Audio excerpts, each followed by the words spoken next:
Chapter 2583. Page 1/1. Yunjing. It's you? Before Yunjian could say anything, a male voice came from the entrance of the tiny high school. Upon hearing this, Yunjian glanced sideways. Then he saw 3 groups of more than a dozen boys walking over with basketballs. The boy who spoke was the one at the front of the group. He had short hair and was wearing a basketball jersey. He was about 1.85 meters tall. He wasn't the most good-looking among the group of boys, but he was the type that was very pleasing to the eye. Following behind these boys was a group of infatuated girls. Even if this high school wasn't famous, there would always be good-looking boys and girls. This was inevitable. Zhou Qiong, are you guys practicing basketball here again? Yuning looked at the boy and asked. Yun Jian could clearly see Yun Yao blushing slightly when she asked Zhou Qiong a question. Yes. Do you want to come along? Zhou Ming seemed to treat Yun Mu as a boy. He walked over and placed his hand on Yun Mu's shoulder in a very natural manner before asking. As he spoke, Zhou Qiong saw Yun Jian. He nodded and smiled at her before asking Yun Jian, "Who is this? I've never seen him before." "That's her elder sister." Yun Mu rushed to reply. As she spoke, Yun Mu's face was filled with happiness. "Your sister? Your sister is back? Ah, I really wish you all the best." The boy named Zhou Qiong obviously knew about Yun Luo's family background, so he laughed and said, "Hello, Sister Yun Jian. My name is Zhou Qiong. I'm a member of our school's basketball team." Zhou Qiong took the initiative to greet Yun Jian. "Hello." For the first time, Yun Jian responded. "Zhou Qiong, it's time to continue practicing basketball. It won't be long before we have to compete." One of Zhou Qiong's brothers shouted at Zhou Qiong from afar. "Eh." Zhou Qiong replied. She then said something to Yun Ran and Yun Jian before walking over. Yun Jian accompanied Yun Yao to watch Zhou Qiong and the others practice basketball for half an hour. At 6 o'clock, the sun was about to set. Zhou Qiong wiped the sweat off his face with his clothes and walked to Yun Yao's side. Yun Mu was holding a kettle in her hand, knowing that she had prepared it for Zhou Qiong. "Zhou Qiong, I've prepared some water for you."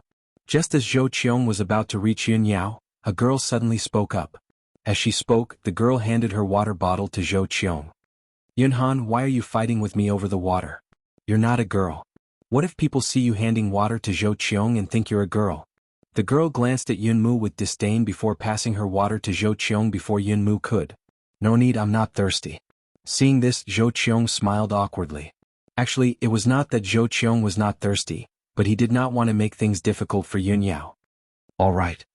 Hearing this, the girl put the water back. "The girl's name is Wan Yuyu." "Bro, I'm here. Guess what I found for you?" At this moment, a boy walked over mysteriously with a pile of things. "What's that? Why are you acting so mysterious?" Someone sat on the steps and asked while drinking water. "It's a gun. One of my brothers stole it from home. I heard that it was used during the war in the last century. The parts are all scattered now, but you can admire it." The boy walked to the front of the crowd and showed the parts in his arms to everyone. Seeing this, everyone surrounded him. When these parts are put together, it's the gun that's often shown in movies? Wan Yuyu, the girl who was fighting with Yun Ran over the water bottle, looked at the parts in the boy's arms in amazement. "Yeah. Just by looking at these parts, I can't tell what kind of gun it is." The boy holding the parts nodded when he heard Wan Yuyu's words. Just as everyone was looking curiously at the parts in the boy's arms, a beautiful girl's voice suddenly sounded. The meaning of her words was like a thunderbolt that struck everyone on the spot and made them stare fiercely. "This is a Type 64 handgun, the first handgun developed by Country Z. It was designed in 1964 and produced in 1980. It's a more ideal weapon for individual self-defense." Top reading website, M. Chapter 2584. Yun Jian's voice reverberated throughout the hall. Everyone was stunned when they heard what she said. Everyone slowly turned their heads to look at Yun Jian. Their eyes were filled with shock. You know guns?" The boy who was holding a pile of gun parts for everyone to admire couldn't hide his shock when he heard Yun Jian's words.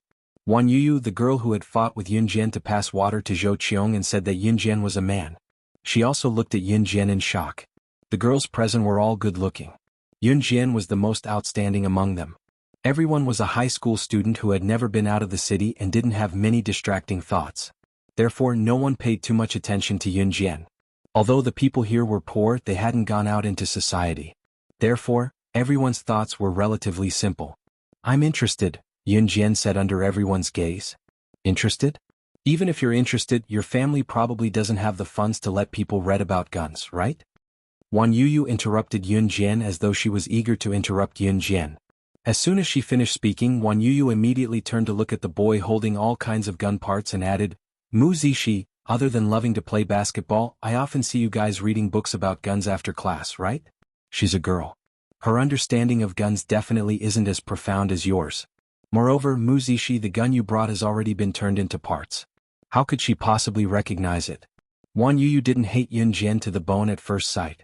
She also didn't have a reason to hate Yun Jian. However, girls generally held hostility towards women who weren't their friends. At least in their words, they wanted to gain an absolute advantage. Wan Yuyu was like that. Wan Yuyu, she's Yun Jian's older sister. Zhou Qiong awkwardly reminded Wan Yuyu, who thought she was very smart. Hearing this, Wan Yuyu's face stiffened. That's right, she actually forgot that Yun Jian didn't grow up with Yun Mu. Yun Han's elder sister had been separated when she was 5 years old. This was something that everyone knew. If that was the case, then what she said just now would not be valid. Now, no one knew where Yun Jian had gone and what she had done in the past 15 years. We only know the basics. Later, my brother will come over. My brother has a deep understanding of handguns. He can answer whatever we don't understand. I got this gun from one of my buddies. I want to show it to everyone first. Mu Zishi broke the awkward atmosphere as he opened his mouth and laughed. Actually, no one believed what Yun Jian said. After all, she was a girl. Would she really be interested in guns? But other people were not like Wan Yuyu, speaking so firmly. Yun Jian naturally saw it, but she didn't say anything else after saying that. Obviously, she didn't care about what others thought. Sister, I believe you. Yun Mu suddenly leaned over to Yun Jian's ear and whispered. Yun Jian heard this and looked up at Yun Mu. The moment Yun Jian looked over, Yun Mu winked at Yun Jian. Hey, my brother is here. Mu Zi, she saw a boy walking over from not far away and stood up excitedly. Go, Zi, hurry up and come over here. What kind of gun is this? Tell us. Mu Zi, she saw his buddy and raised the pile of gun parts in his hand from afar. Hearing this, the people around them pricked up their ears as if they were waiting to watch a show. Just as everyone pricked up their ears to listen, Mu Zishi's buddy blushed as he was stared at by so many people. He touched his mouth and then said, I'm sorry. He touched his hand and said, I heard that this gun was taken from a foreigner. As soon as he said that, everyone looked at Yun Jian suspiciously. If it was taken from a foreigner, then it definitely wasn't a gun from country Z. It definitely wasn't a Type 64 pistol either. It had to be a foreigner's gun. It was named after a foreigner. Just as everyone was sizing up Yun Jian, Mu Zishi's buddy continued and said something that stunned everyone. The model of the pistol is a Type 64. It's a handgun developed by Country Z. It's a type of self-defense weapon. Bookmark for easier reading. Chapter 2585. Translator, Endless Fantasy Translation Editor. Endless Fantasy Translation Translator. Endless Fantasy Translation Editor. Endless Fantasy Translation. When everyone heard Brother Mu Zishi say that the handgun was taken from a foreigner, they mistakenly thought that the handgun was made by a foreigner. That meant that the handgun was definitely made by a foreigner and would not be named after the model name of the handgun in Country Z. What Mu Zishi said after that was like a huge slap to everyone who doubted Yun Jian, a resounding slap to their faces. What? Dog, what did you say? Repeat it for us. Mu Zishi heard his brother's words and his face suddenly changed. He looked at his brother and said loudly. Mu Zishi's heart was filled with a huge question mark. He frowned slightly and swept his eyes across the scene. He was stunned for a moment before he said, I said that the model of this gun is a Type 64 handgun that was developed by Country Z? What? Did I say something wrong? Just as Mu Zishi's brother finished speaking, Mu Zishi had already jumped down the stairs and walked towards Yun Jian. At the same time, Mu Zishi lightly spoke to Yun Jian. F***CK. You really know guns. Awesome. Just look at these scattered parts and you can recognize the model of the gun. I almost thought that you were in the military. After Mu Zishi's words, his brother finally understood what was going on. Mu Zishi's brother stared at Yun Jian in shock as well and spoke to her in front of the stunned crowd. Brother Yun, you're the one who's being bullied. I have studied guns for so many years. This gun is scattered and I can't even recognize the model of the gun at a glance. May I ask, how did you recognize the gun at a glance? Mu Zishi's brother was called Jing Cheng. He was a very casual person. Usually, other than understanding his own hobbies, he didn't like to talk to others. If he was asked a question in public, he would blush. Now that he heard Mu Zixi words and knew that Yun Jian was able to recognize the type of pistol with just one glance, Jing Cheng's interest was immediately piqued. He rushed to Yun Jian as if he had picked up a bargain. In fact, it was not only the surrounding people who wanted to know the answer to this question. Even Yun Mu was filled with doubts. What had happened to her sister Yun Jian in the past 15 years? She guessed it by chance, right? Wan Yu still didn't believe it. She glanced at Yun Jian and was silent for 2 seconds before speaking. Sure enough, after Wan Yu said this, Yun Jian said, "It's just a feeling." Did he recognize the model of this pistol just by feeling? To put it nicely, he recognized the pistol based on his intuition. But to put it bluntly, wasn't it just a coincidence? Wan Yu spread her hands and made an expression that said, "Look, that's the truth." Wan Yu lived in the poorest slums of Tsuzhou. She was also a frog at the bottom of a well. She didn't know much about pistols and naturally didn't know that there were many types of pistols in the world. For someone who didn't know much about pistols, it was simply a fantasy if you blindly guessed the type of pistol. If someone who didn't know much about pistols guessed it one day, then congratulations, you could immediately buy a lottery ticket and win the 5 million grand prize. Coincidence? You don't know how many types of pistols there are in the world. Jing Cheng argued with Wan Yu. Then, when Wan Yu's expression changed, he asked Yun Jian again, "Then how did you recognize the model of the pistol by feeling? Can you teach me?" When Jing Cheng spoke to Yun Jian again, he had already changed the way he addressed her from you to you.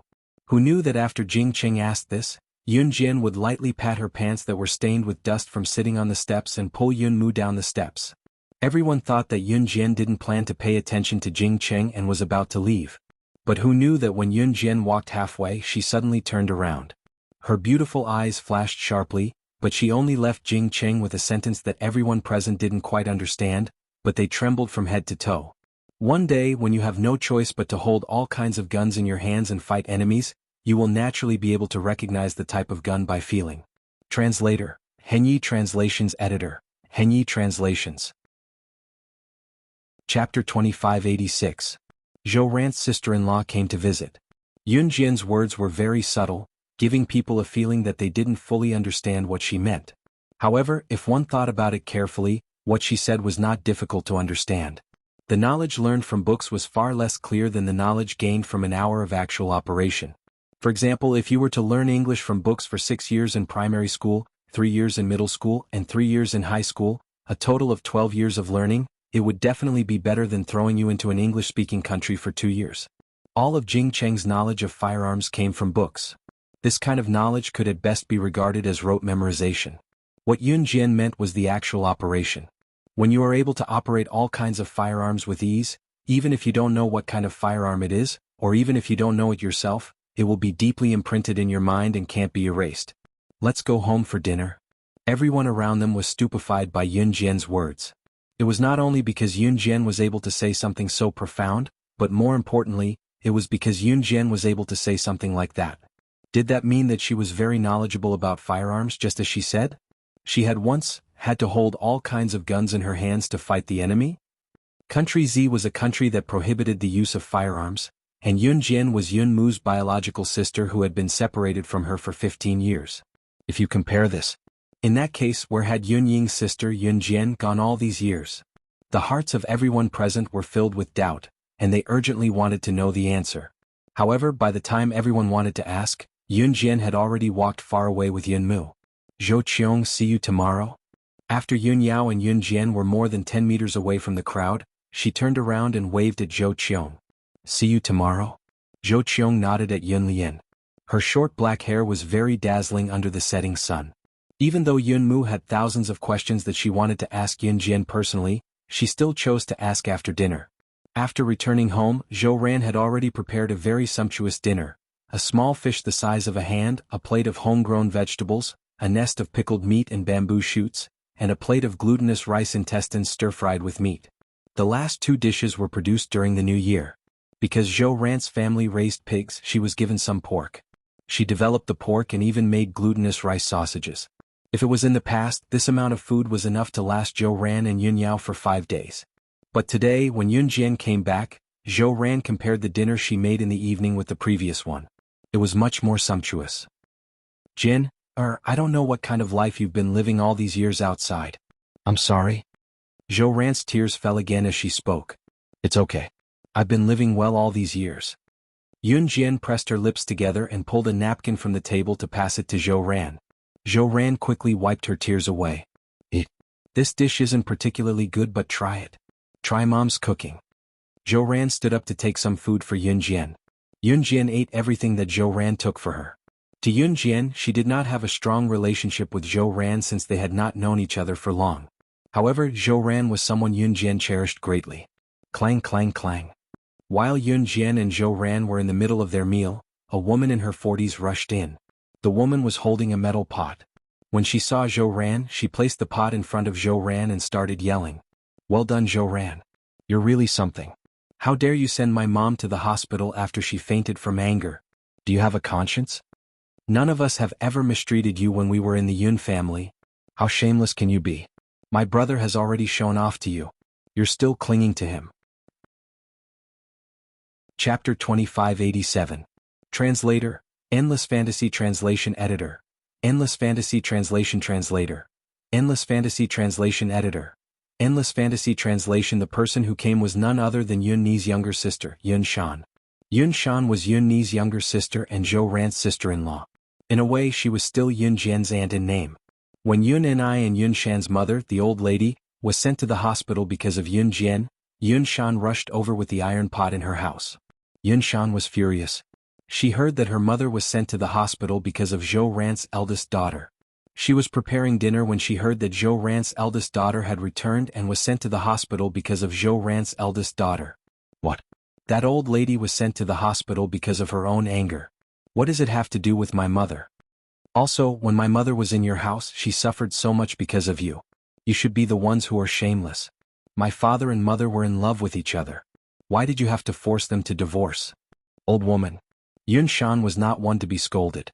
She looked at Yun Shan, who had rushed into her house, and retorted rudely. You. Yun Shan was angered by Yun Shan and took a deep breath. Just as she was about to speak, Zhou Ran pulled Yun Shan over and said to Yun Shan, You know very well what kind of life I've been living in the Yun family. I, Zhou Ran, don't owe you anything. It's not your turn to interfere in the matter between me and I, you little sister-in-law. Yun I is still unmarried and so am I. Zhou Ran. Even if we are divorced, which law forbids us from remarrying. This is my house now. If you don't leave, don't blame me for being merciless. I will sue you for trespassing. Zhou Ran was different from Qin Yiru. Zhou Ran could endure the Yun family's anger because she had married into the Yun family and treated them as her own family. But now that the Yun family had done things so ruthlessly, Zhou Ran naturally couldn't stick to their cold butts. Zhou Ran. Yun Shan was speechless. This was a slum and the people who lived there were not very rich. Other than the slums in Suzhou, the housing prices in other places were very high. Therefore, both Zhou Ran and the Yun family lived in the slums, which were very close to each other. They couldn't afford to move to another place. Therefore, whether it was the classmates that Yun Jian had met at Yuning High School, the Yun family, or old Madame Yun, they all lived near the slums. Yun Shan was just about to speak when she heard a sudden clamor outside. Then a series of bang bang bang sounds suddenly rang out. Upon hearing this, Yun Jian's narrowed eyes flashed sharply. What happened? Yun Lian was shocked. The law and order in Suzhou was not stable. Z country prohibited the use of handguns, but there were still many gangsters who carried guns. Compared to Longmen City, the gangsters in Suzhou were more cunning. Therefore, the occasional gunshot was not surprising. Yun Shan. Your Xiangzi is being hunted down. I told you that nothing good will come out of your Xiangzi hanging out with people from the black market every day. Go down and take a look. The residents near the slums knew each other. One of them rushed to Zhou Ran's house and spoke to Yun Shan. Yun Shan's face paled at the words and she ran down the stairs quickly. The resident obviously knew many people. She glanced at Zhou Ran and hesitated for 2 seconds before speaking to Zhou Ran anxiously. Although you and Yun and I are divorced, I can see that both of you love each other as much as before. I saw Yun and I and Xiangzi together outside just now. They're probably being hunted down together now. Zhou Ran stumbled down the stairs as soon as she finished speaking. Yun Lian and Yun Jian followed closely behind her. After going around 2 junctions, they were getting closer to the sound of gunshots. Yun Jian saw Zhou Qiang, Wan Yuyu, Mu Zishi, and Jing Cheng, whom she had met in school earlier. They were standing there after hearing the gunshots. They were still some distance away from where the gunshots were, but when they heard the noise, all the neighbors came out to see what was going on. It was common knowledge that Yun Shan's husband was a gangster. What's going on? Zhou Ran rushed over to ask. Judging by the sound, it's not good. I heard that Yun and I sent her mother to the hospital and came back. How did this happen? An old man spoke anxiously as he propped himself on the ground with his walking stick. What should we do then? Zhou Ran's face was pale. I've already asked someone to contact the police station. I just don't know if we can make it in time, someone said. Just as the words were spoken, the group saw a slender silhouette walking past them. Yun Jian was walking around the crowd toward the source of the gunshots. Jian, what are you doing? Zhou Ran hurried over to stop her. Sis, I know you're worried and so am I. But there's nothing we can do if we go. Yun Lian spoke up as well, her panicked expression betraying her. Just when everyone thought that Yun Jian was frightened by the incident, they saw Yun Jian pulling out a shiny silver pistol from her waist case right in front of Zhou Qiang, Wan Yuyu, Mu Zishi, Jing Cheng and everyone else. Everyone was stunned. Yun Jian glanced sideways at Yun Zhan with a red smirk on her face as she uttered something that caused an uproar and stupefied everyone present. Didn't you want to know what I've been doing all these years outside? I'll tell you with my actions now. Translator, Henyi Translations Editor, Henyi Translations. Chapter 2588. As soon as Yun Jian finished speaking, she stood in front of everyone. Her slender, tall, and flawless figure deeply attracted everyone's attention. Coupled with the words that just came out of her red lips, Yun Lian, who was standing in the front and looking at Yun Jian, suddenly widened her dark eyes. It was a shiny silver Browning pistol. The pistol was very light and made people want to reach out and touch it just by looking at it. At least, Jing Cheng, who loved guns very much, widened his eyes. He was shocked that Yun Jian had a pistol and envied the pistol in Yun Jian's hand. That's a Browning pistol made in Country M. It's very popular on the market and one of the most difficult pistols to get. Just when everyone was shocked that Yun Jian had a gun in her hand, whether it was Wan Yuyu, Mu Zishi, Zhou Qiong, Yun Ran, Yun Lian, Zhou Ran, or Yun Jian's nominal aunt, Yun Shan, all of them widened their eyes after Yun Jian finished speaking. Jing Cheng's surprised and stunned words were also heard. At the end of his words, everyone was stunned again by Jing Cheng's words. They were not only shocked by Yun Jian's words, but also shocked by the gun in Yun Jian's hand. They even questioned what kind of person Yun Jian was. She could actually get the most popular pistol on the market, which was extremely difficult to get. She was not an ordinary person. She could do it. He was indeed a young man who loved guns to the bone. Even at this time he still remembered the model of the gun. Yun Jian smiled. It had been less than 20 seconds since Yun Jian had taken out the silver pistol and said those words. After hearing Jing Cheng's words, she took out another Beretta 92F pistol from the waist case on her other side, which was so hidden that no one could see it, and threw it at Jing Cheng. Yun Jian suddenly threw a gun at him. Jing Cheng didn't know why. He hurriedly caught the Beretta 92F that Yun Jian threw at him. When he raised his head, Yun Jian had already disappeared. He only left behind a sentence that made Jing Cheng's blood boil. Protect my sister and mother for me and I'll give you this pistol. The group of people who were left behind blinked their eyes fiercely. Their hearts were filled with complex emotions. Especially Wan Yuyu, her expression changed the most. Yun Lian lived like a boy and even fought with boys. She did not act like a girl at all. This was the reason why Wan Yuyu had always mocked Yun Mu. When he first met Yun Jian, he thought that as Yun Jian's older sister, Yun Jian should be gentle and virtuous. But she actually carried such a dangerous handgun with her at all times. The girls in the Yun family were each more ferocious than the other. Were they all the same as the boys? No, they were even more manly than the boys. In an alley at the entrance of the slum, Yun Shan's husband, Xiang Zi, dragged Yun and I into an alley to hide. The two of them hid behind a pile of garbage that was 5 meters high at the entrance of the alley. Yun Shan's husband, Xiang Zi, was called Wen Jingxiang. Unlike his wife, Yun Shan, Wen Jingxiang was a very upright person. In his early years, because his family was poor and could not afford to eat, they could not even afford to raise the children at home. Therefore, Wen Jingxiang joined the black market gang in Suzhou. After rolling around in the gang for a few years, Wen Jingxiang was now a well-known figure in the Suzhou gang. However, because of this, he had made many enemies. This time, the person who suddenly chased after him was his mortal enemy. Yun and I, you go first. Go around the back of the alley. Run. When Jingxiang saw that the road was blocked, he pushed Yun and I and shouted, "Ha! Run. No one can run away." As soon as Wen Jingxiang finished speaking, 4 or 5 pistols were aimed at Wen Jingxiang and Yun and I from different angles. A man with a big X scar on his face appeared in front of Wen Jingxiang and Yun and I. He smiled wickedly. Wen Jingxiang, I caught you this time. You're dead. You'll die on your own. You even dragged a relative down with you. How nice. The man glared at Yun and I fiercely, waved his hand at his subordinates and shouted, Fire!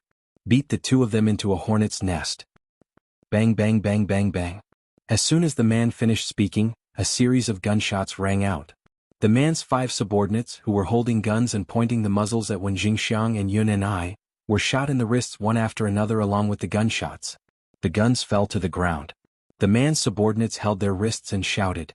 When the man saw this, he was so scared that his face turned pale. He quickly turned his head to look. 10 meters away, he saw a young girl standing on the second-floor balcony of a house. She calmly put away her pistol and looked at him coldly. Then she said something that would send people to hell. Who dares to touch a strand of my father's hair? I'll blow your head off. Come. Wonderful book house. Chapter 2589. The man's expression changed drastically when he saw his 5 subordinates being shot by Yun Jian in the wrists that were holding their guns.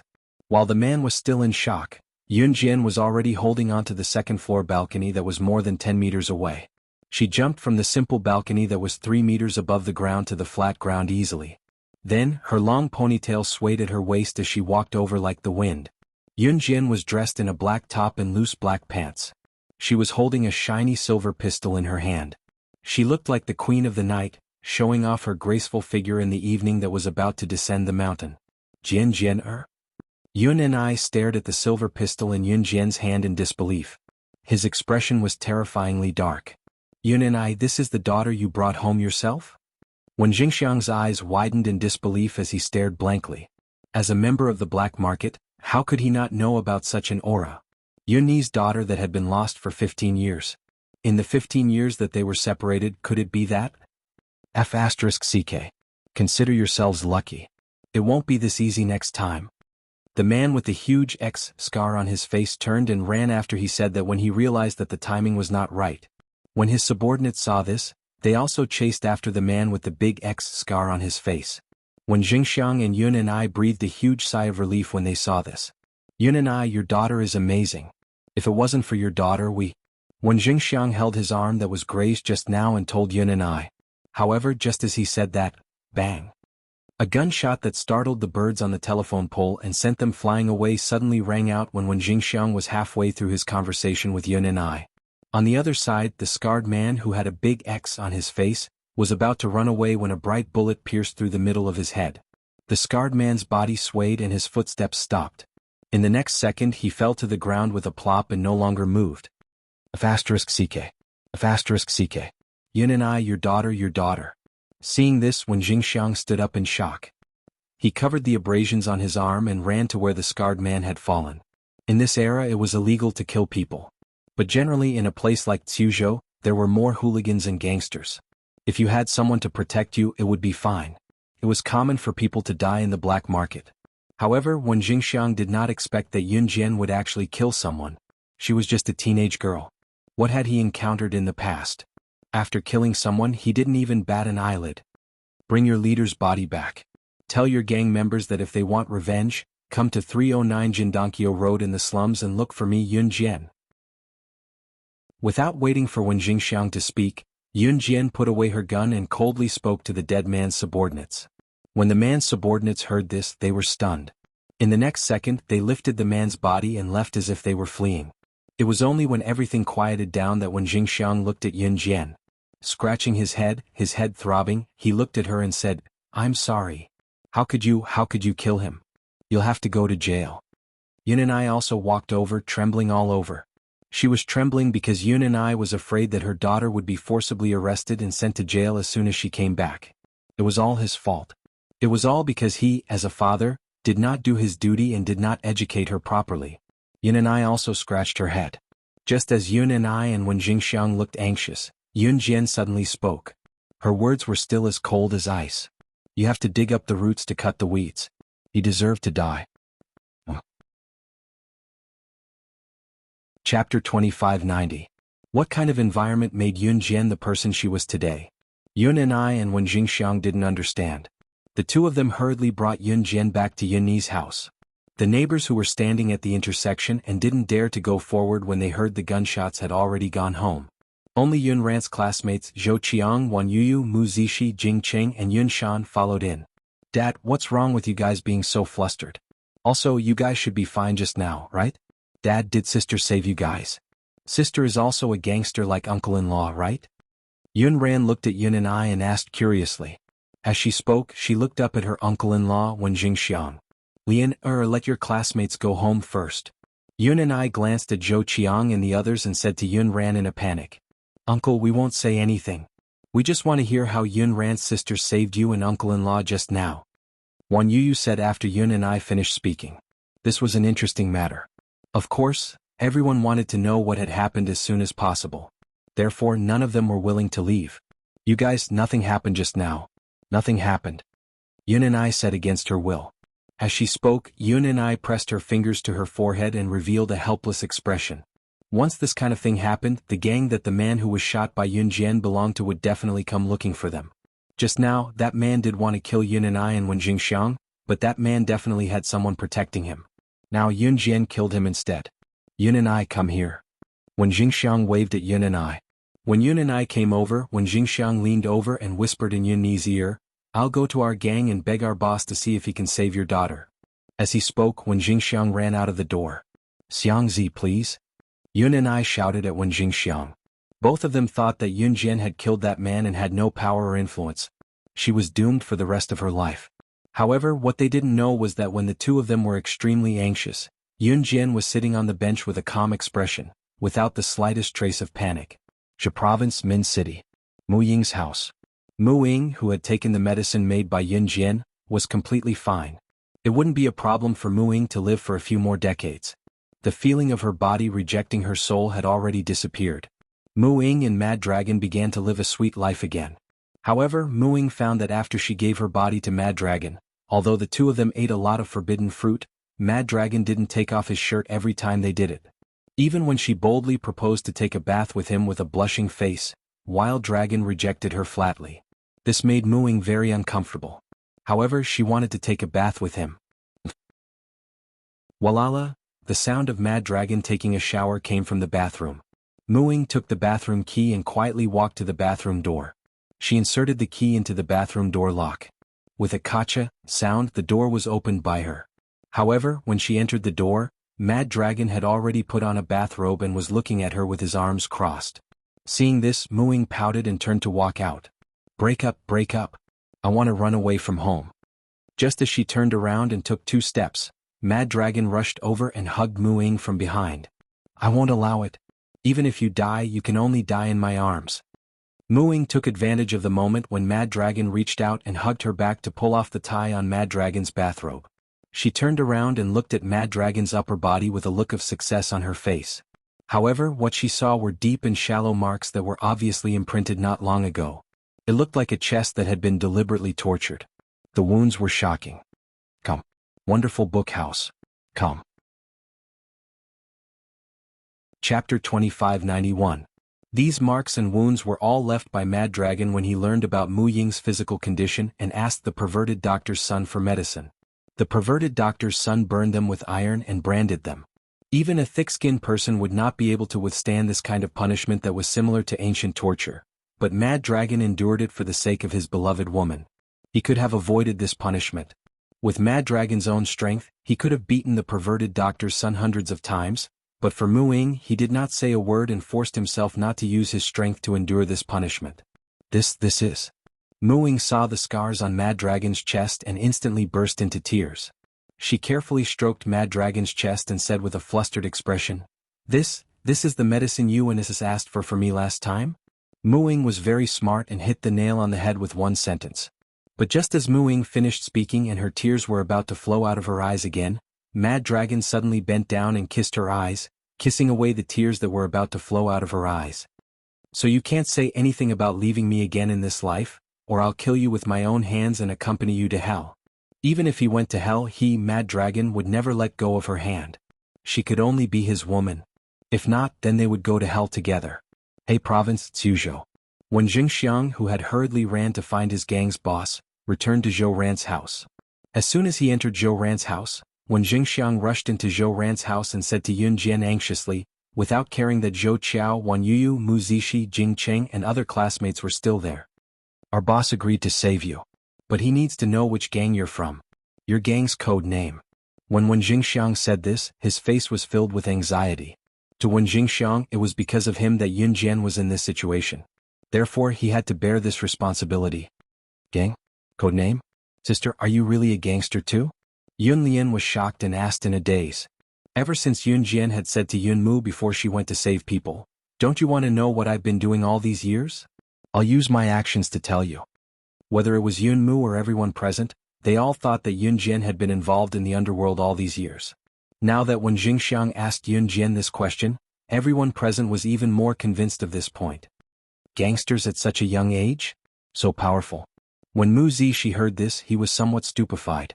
Although they didn't know what Wen Jingxiang meant when he said that he wanted to save Yun Jian, everyone's attention was now diverted to Yun Jian's identity. Seeing that Yun Jian didn't speak for a long time, Wen Jingxiang immediately spoke. Our gang is a reputable gang in Country Z. Our position in the entire Country Z's gangs is already in the top 15. Although there's still a huge gap between us and the number 1 Falcon Hall, we'll protect you. Absolutely no problem. The number 1 gang in Country Z was Falcon Hall, which was now under the control of Su Zetian. Speaking of Falcon Hall, it was practically a legend. The boss of Falcon Hall was an unfathomable woman, and the current person in charge of Falcon Hall, Su Zetian, was a very powerful person. Wow.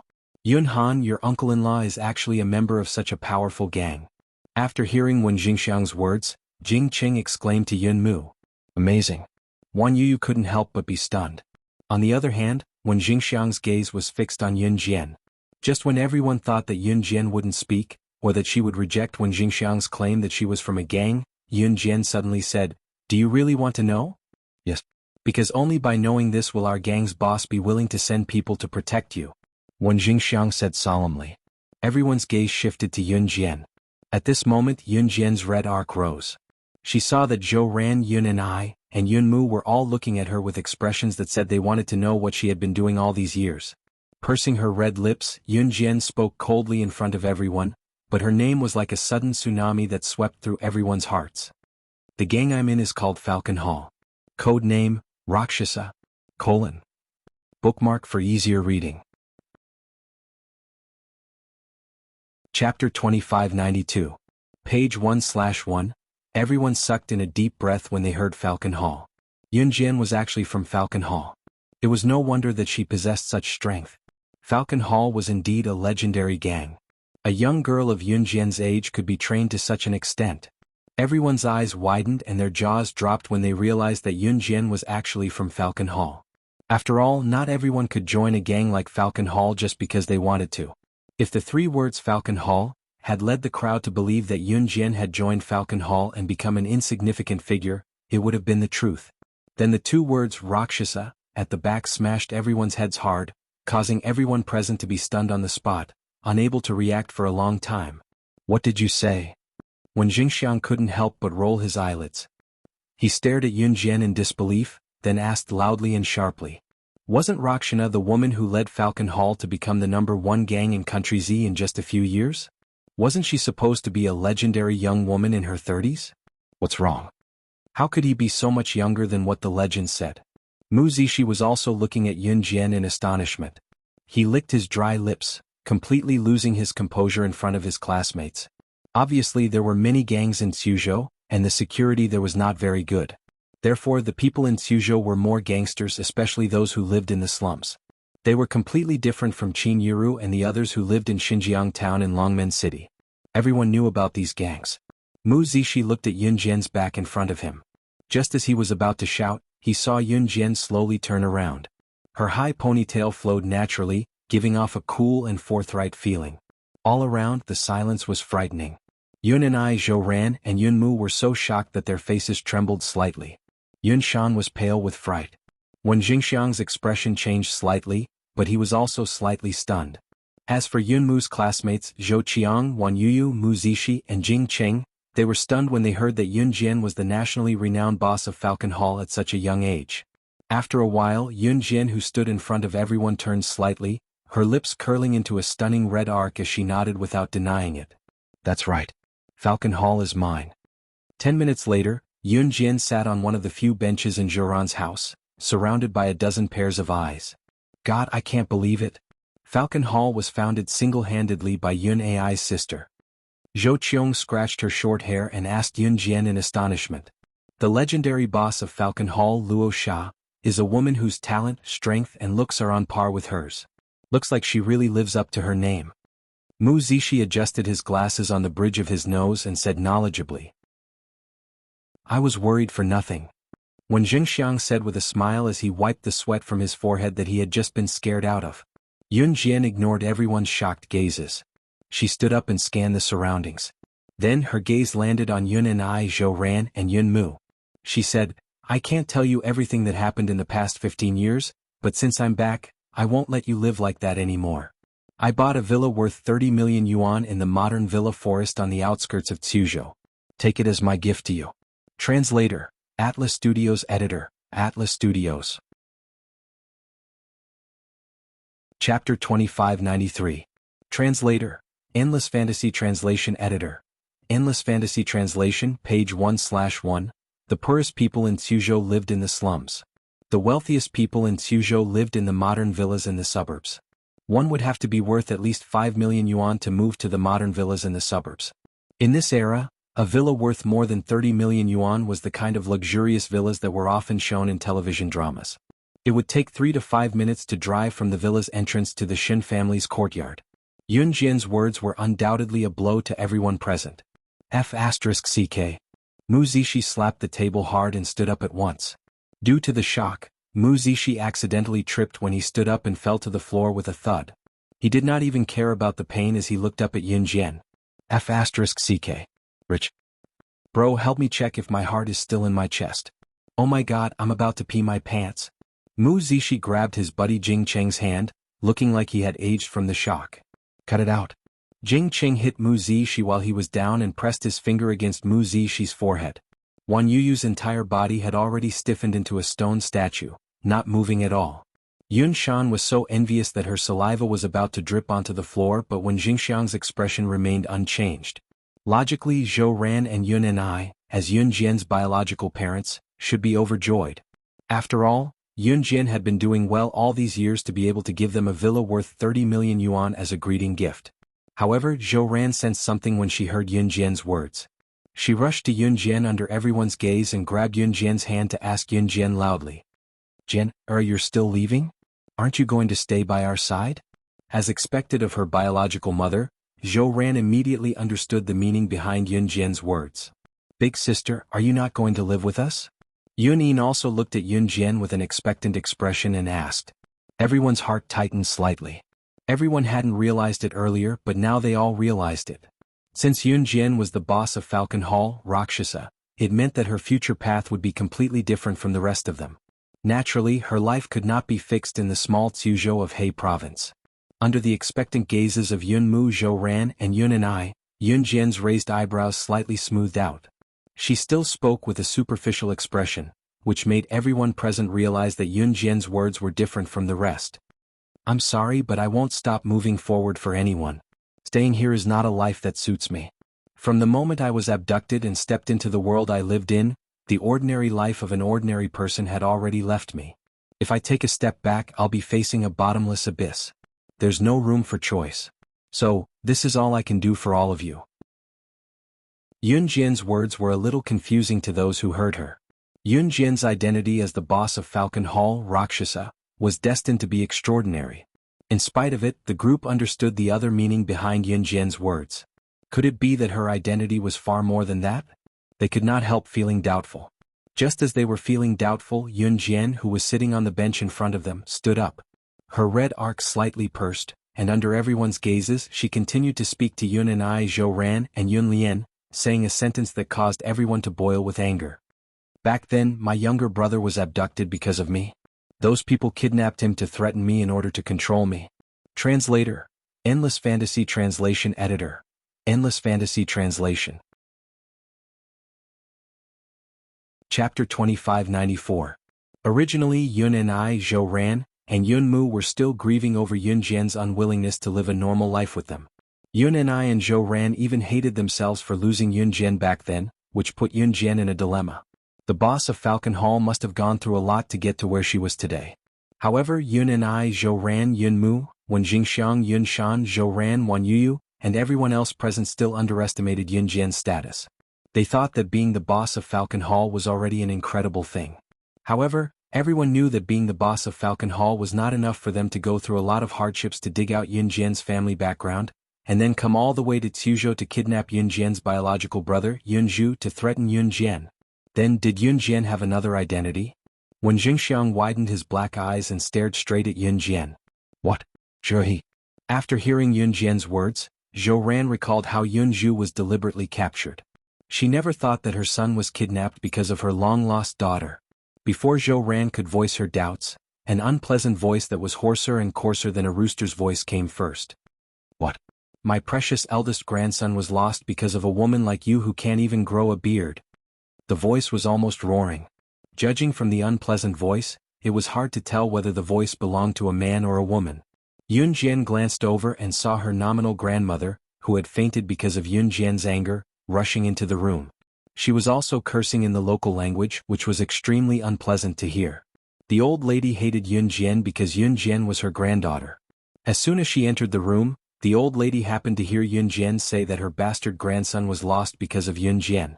Therefore, the old lady's disgust for Yun Jian instantly exploded to the freezing point. When the old lady entered the room, everyone in the room saw that there were many people following behind her. When Zhou Ran saw the group of people following the old lady, her expression changed. You better make yourself clear. How is it because of you that my grandson was lost? Give my grandson back to me. Otherwise, the Yun family will not let you off. The old lady glared fiercely at Yun Jian with bulging eyes. Behind the old lady were all the aunts and aunts of the Yun family. Everyone who had anything to do with the Yun family was here. Everyone lived in the slums, so even the commoners had formed cliques. Whichever family had more people would be able to do whatever they wanted in the slums. Everyone look. This is my unfilial granddaughter. You heard it? My pitiful grandson was harmed by this damned woman who can't even grow a mane after being hacked 1,000 times. I don't know who she offended.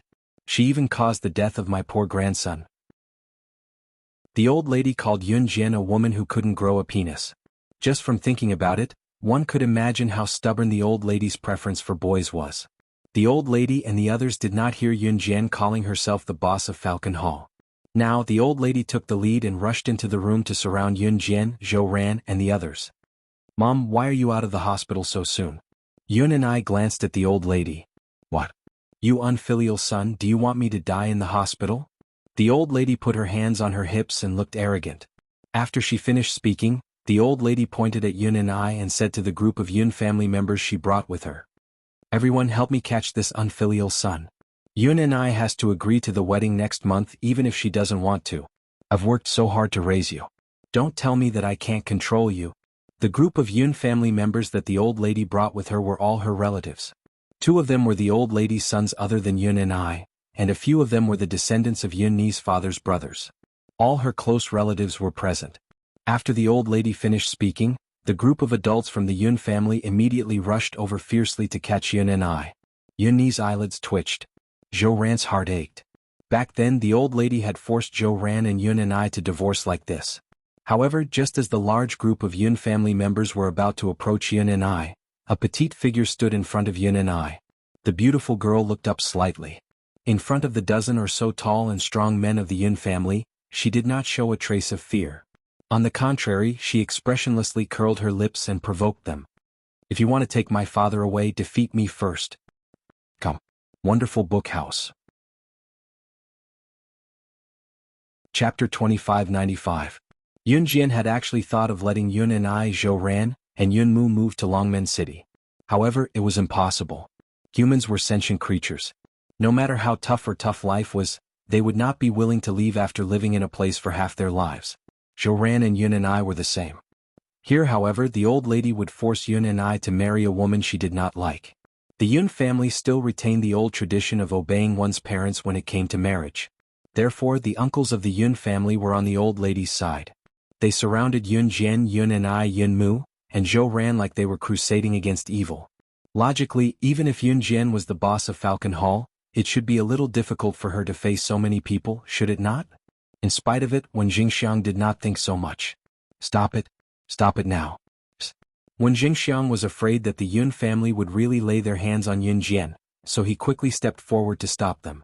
Yun Jian, she was, Xiangzi, stay out of this. Move aside. Otherwise we'll beat you up too. A tall and plump middle-aged man from the Yun family pushed Wen Jingxiang away and hollered. The tall and plump middle-aged man glared at Yun Jian as he spoke. Little girl, you're so arrogant. I'll give you one more chance. If you don't move aside, I'll kill you. The tall and plump middle-aged man bellowed as if he was quarreling. Those who were seated at the side trembled when they heard him. The tall and plump middle-aged man was Yun Zhou, who was 195 meters tall. He was the strongest person in the Yun family and was very obedient to the old lady. Yun Zhou was the old lady's other son. In terms of seniority, he was ranked after Yun and I. Strictly speaking, he was Yun Jian's uncle. The old lady wore a smug expression when she saw this. Yun Zhou stretched out his muscular arm and swung it at Yun Jian in front of everyone. There was no way Yun Jian's petite frame would be able to take the blow. Yun and I and Zhou Ran shouted and were about to rush forward. However, before Yun Jian could smash his arm, which was 3 times as thick as Yun Jian's thigh, Yun Jian's petite figure gently moved to the side. In the next second, her nimble snake-like hands coiled around Yun Zhou's arm, which was 3 times as thick as her thighs, and fiercely grabbed him. In an instant, everyone saw Yun Zhou being flung up by Yun Jian and smashed onto a round table not far away. The shabby round table instantly collapsed. The newspapers, bowls and chopsticks on the round table all slipped to the ground. By the time Yun Zhou reacted, he had already been flung away by Yun Jian. He let out a painful wail. Zhou, you. How dare you? The old lady stared at Yun Jian, surprised by Yun Jian's ability and abhorred Yun Jian for daring to touch her precious son. Auntie, where's your precious grandson now? Aren't you going to ask? A woman who came with the old lady reminded the old lady. The old lady came back to her senses at that and looked up at Yun Jian, speaking to Yun Jian with a chilling expression. You touched my son and caused my grandson to be kidnapped. Now tell us clearly, why did those people kidnap my grandson? What exactly did you do? Let us find my grandson and I'll let bygones be bygones. The old lady was still confident, refusing to give up until she saw the coffin. Everyone's heart sank when they heard what the old lady said as they turned to look at Yun Jian. Even Yun and I, Zhou Ran, Zhou Qiong and Mu Zishi, who had heard from Yun Jian that she was the boss of Falcon Hall, all looked at Yun Jian. Their instincts told them that Yun Jian's identity was far more than that. They thought that Yun Jian would retaliate verbally with the old lady's threatening expression, or that she would not mention what she had done in the past to attract people to kidnap Yun Zhu and threaten her. However, Yun Jian stepped on the newspaper that had slid to the ground from the table and kicked it in front of everyone.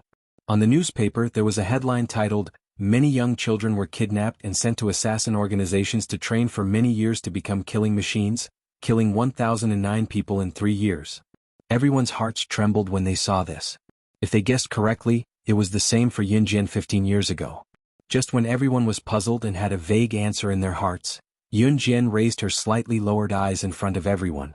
Under her bangs, her dark eyes were instantly dyed red with blood vessels.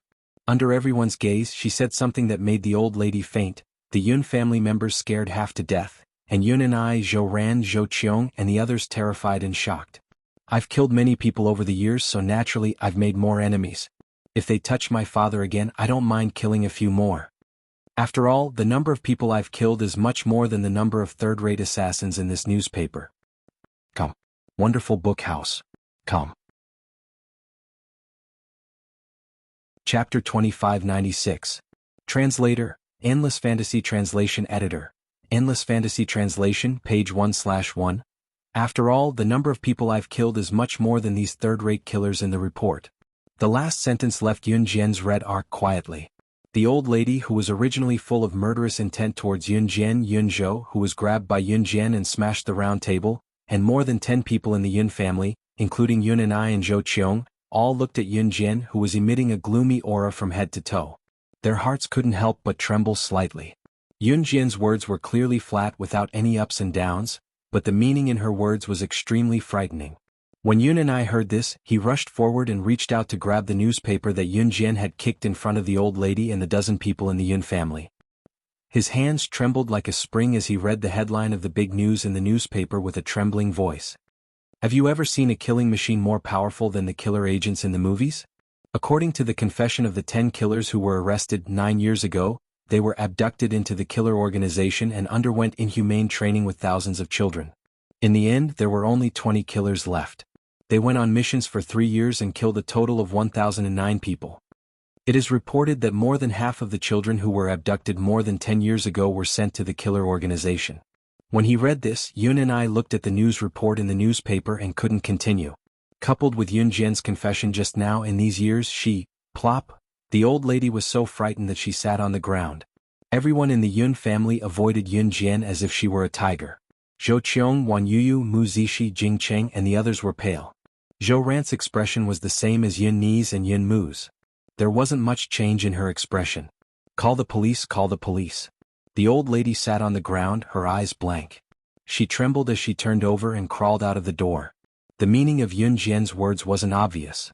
However, everyone present could tell what he meant. In the 15 years that she was abducted, she was probably abducted into the killer organization. How could someone who could survive in the killer organization be weak? When the old lady heard that Yun Jian was an assassin from the killer organization, she was already scared half to death and crawled out of the door. Unfortunately, she didn't know that Yun Jian was the king of the killer agents. Call the police? Everyone suddenly heard these 3 words from Yun Jian's words. Yun Jian's voice, Yun Jian's voice, Yun Jian's, the old lady's, and crawled out of the door. Just as the old lady was, just when the old lady, the old was just right, just the old lady, and the dagger, dagger, translation, translation, translation. Translation, translation, translation, translation, translation, translation. In translation, translation, Luyu, translation, translation, translation, translation, translation, translation, translation, translation, translation, translation, translation, translation as translation is. Translation, to translation, The old lady straightened her body, rolled her eyes, and felt a chill down her spine. Before everyone could react, Yun Jian had already come to the old lady's side. She pressed a small blade against the old lady's chin and used the cold blade to lift the old lady's chin, forcing the old lady to look directly at her. Under everyone's stare, she curled her lips and said strangely, "Who do you want to call the police? I know a lot of people in the army. Do you want me to introduce you?" The old lady was so frightened that she could only use screams to make up for her fear. She never thought that Yun Jian would know people in the army. Moreover, when the cold blade was pressed against her chin, the old lady felt her entire body tremble in fear. The others didn't dare to make a sound. Everyone present had already silently agreed that Yun Jian didn't admit or deny her identity. To them, this Yun Jian was quite dangerous. The old lady was so frightened that she rolled on the ground.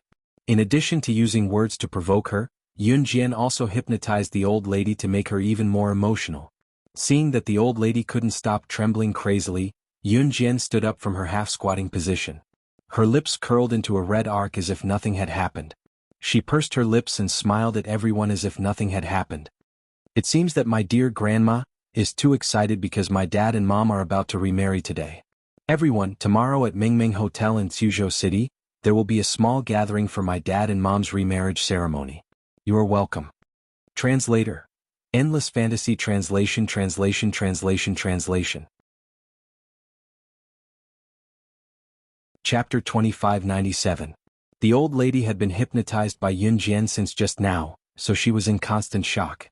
Using this opportunity, Yun Jian wanted Zhou Ran and Yun and I to remarry. None of the Yun family members who had followed the old lady's request and forced Yun and I and Shin to want to marry each other dared to make a sound. Then everyone, see you at the hotel tomorrow? Yun Jian opened the door and asked them to leave. She was smiling innocently. If they had not seen Yun Jian just now, they would have thought that Yun Jian was just an innocent girl. "Definitely. I'll definitely come tomorrow." "Ah, for sure." A relative of the Yun family grinned. He sniffed and frowned. Then he grabbed his wife and left with a fake smile. "Congratulations on your marriage, rebel." The other member of the Yun family also imitated this person's actions. He patted Yun Ni's shoulder, pulled out a smile and fled with his family. Not long after, the dozen or so distant relatives of the Yun family, who had been called over by the old madam, had all disappeared. Yun Ni's younger brother Yun Zhou, pounced over to pull the old lady and helped her out of Zhou Ran's house quickly. Once the Yun family left, Zhou Ran's house fell into silence. Zhou Qiang, Wan Yuyu, Mu Zishi, Jing Qing, and the others had witnessed the entire incident from beginning to end. Until now, they were still unable to recover from the shock that Yun Jian, who was about the same age as them, had the ability to intimidate so many people in the Yun family single-handedly. In spite of it, they would be rather thick-skinned if they did not leave at this juncture. Thus, all of them excused themselves and left. Jian, do you have any way to investigate? Yun and I asked Yun Jian anxiously once everyone was gone. After knowing Yun Jian's identity, almost everyone was afraid of her, but Yun and I, Zhou Ran, and Yun Yin were not. Of course, Yun Jian didn't reveal her identity as an assassin just to scare the old lady. My brother is not dead. Tomorrow, after you go to the Civil Affairs Bureau to register your marriage, I will take you to see him. Yun Jian already knew what Yun and I wanted to ask, so she spoke first. After that, Yun Jian paused for a moment and her red lips curved slightly. I'll take you to the city where I've been living all these years. Just treat it as a vacation. I believe you'll like it. That night, Yun and I stayed at Zhou Ran's house. The next day, they followed Yun Jian's arrangement and went to the Civil Affairs Bureau to register their marriage again. They even hurriedly held a small wedding banquet. Even if the old lady did not agree, she did not have the chance to refute. Yun Jian confessed some things to Zhou Ran, Yun and I, and Yun Mu. For example, Xiao Yunju had been killed before, but he had been reborn into this body. His current mother also existed. Another example was her relationship with Qin Yiru and Gu Junjian. Other than her identity as Slaying God, the top secret agent on the International Secret Agent ranking list, and her identity as the Witch God of Yulong Mainland, Yun Jian basically didn't hold back anything. Yun Jian dared to say that because Zhou Ran, Yun and I, and Yun Yin were all low-key and secretive people. As expected, after hearing Yun Jian's words, the two of them didn't say anything and insisted on rushing to the fruit shop to buy fruits for Qin Yiru, Gu Junjian, and Xiao Yunju's reborn mother. Moreover, for the sake of Xiao Yunju's future, Zhou Ran and Yun and I would not bring Xiao Yunju to Tsuzhou no matter what. No matter how feudal the Yun family was, Yun and I did not want Xiao Yunju to follow in his footsteps. He could not even decide his own marriage. That night, Yun Jian, Zhou Ran, Yun and I, and Yun Yin came to Longmen City. Just as they passed by her house, Yun Jian saw Ce who was waiting for her at the gate. She pressed her lips together and smiled sweetly. When Ce saw Yun Jian, his handsome face was filled with affection. However, he suddenly saw Yun Yin, who was standing beside Yun Jian, with short black hair and a height of 1.7 meters, putting her hand on Yun Jian's shoulder. In that instant, Ce's gaze on Yun Yin was filled with a murderous intent. Come. Wonderful book house. Chapter 2598. At this moment, Ce looked as if she had swallowed vinegar. Her eyes were filled with murderous intent, as if she wanted to destroy Yun Mu with a single glance. Suddenly, she felt as if someone was glaring at her from all directions. Yun Lian placed one hand on Yun Jian's shoulder while her other hand ran through her short black hair. Yun Mu gently flicked her short hair. Even the way she flicked her hair made her look like a boy. From afar, the person who was holding onto Yun Jian's shoulder looked like a delicate and beautiful boy. Mama, mama, mama. At this moment, the figure of a little girl who was not even as tall as Yun Jian's calf rushed out of the house. The little girl stumbled as she ran towards Yun Jian. The little girl, who was about 7 months old, had already started learning how to walk. However, after taking 2 steps, she fell forward with a plop. The little girl did not even have the time to stand up. After she fell to the ground, she used her 4 limbs to crawl towards Yun Jian like a little tortoise. Her speed was extremely fast. Mama. Mama giggle strange tiger-y.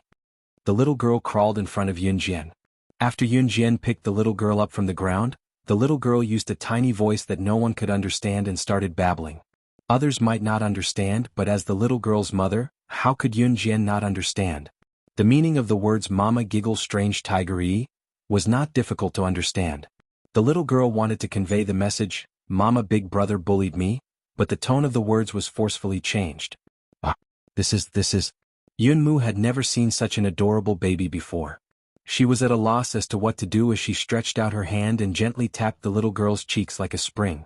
Then, she quickly retracted her hand, afraid that she would hurt the little girl. Okay. The little girl called out to Yun Mu in a muffled voice. Of course, Yun Mu did not understand what she was saying. However, Yun Mu still happily asked Yun Jian a question. Is she calling out to me? Is she calling out to me? She's so adorable. How could there be such a cute child? I want to snatch her away and make her my daughter. Yunmu's voice was a little rough to begin with, and her face was as delicate as a boy's. It was really difficult for outsiders to tell whether Yunmu was a man or a woman.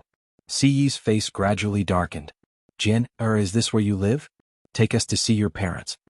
At this moment, Yun and I, who was carrying all kinds of fruit baskets, shouted with an excited expression.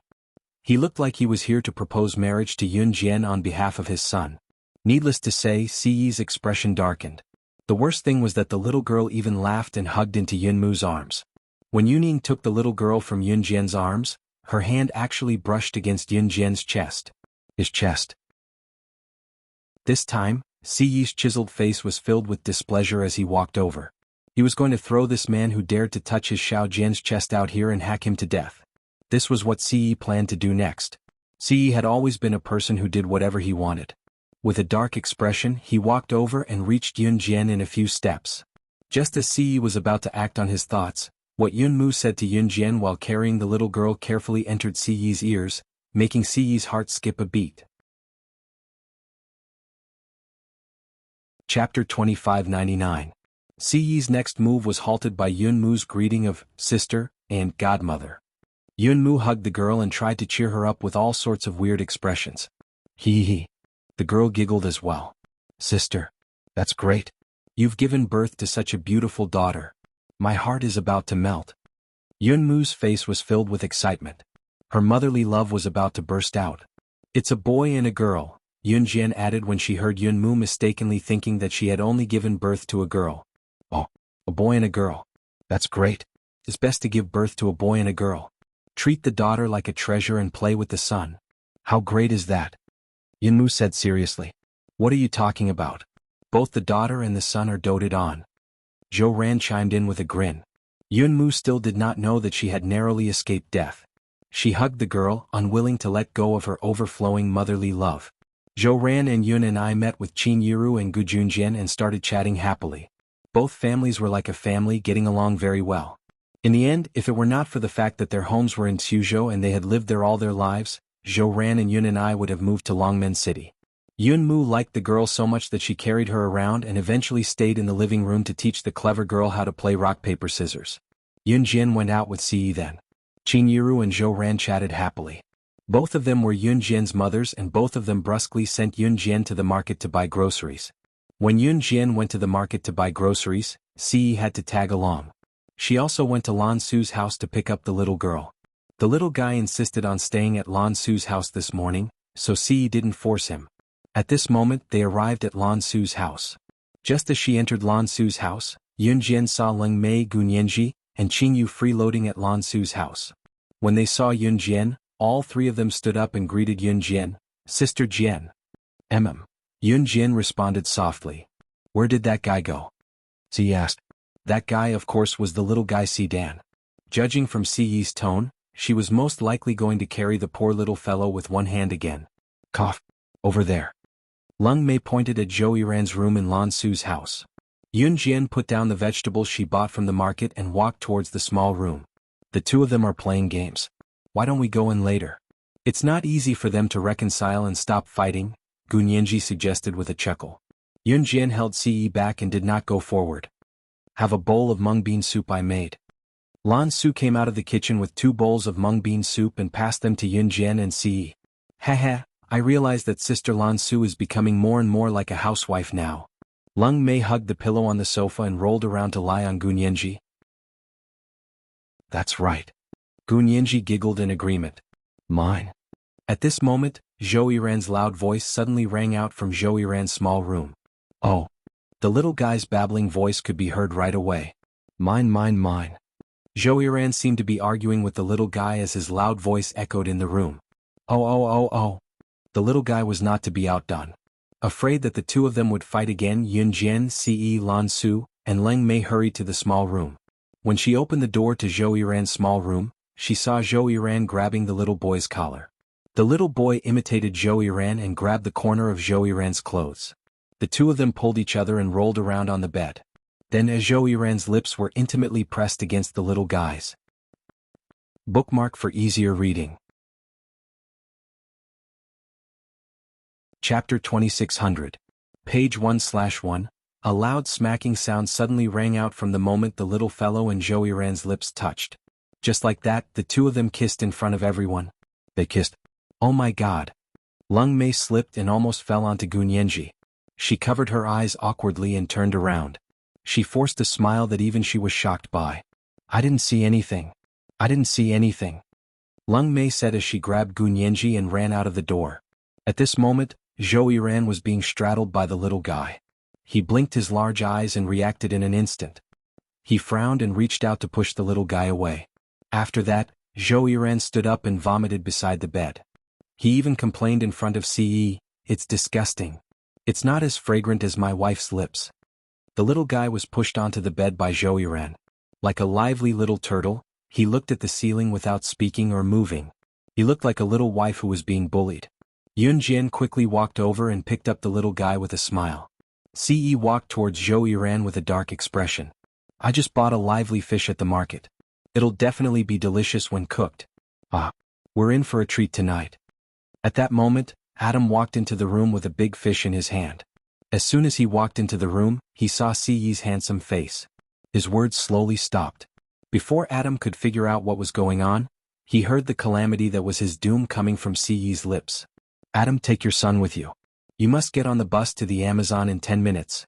If you're late for even a second, the organization's newly developed tracking missile will blast you to wherever you go.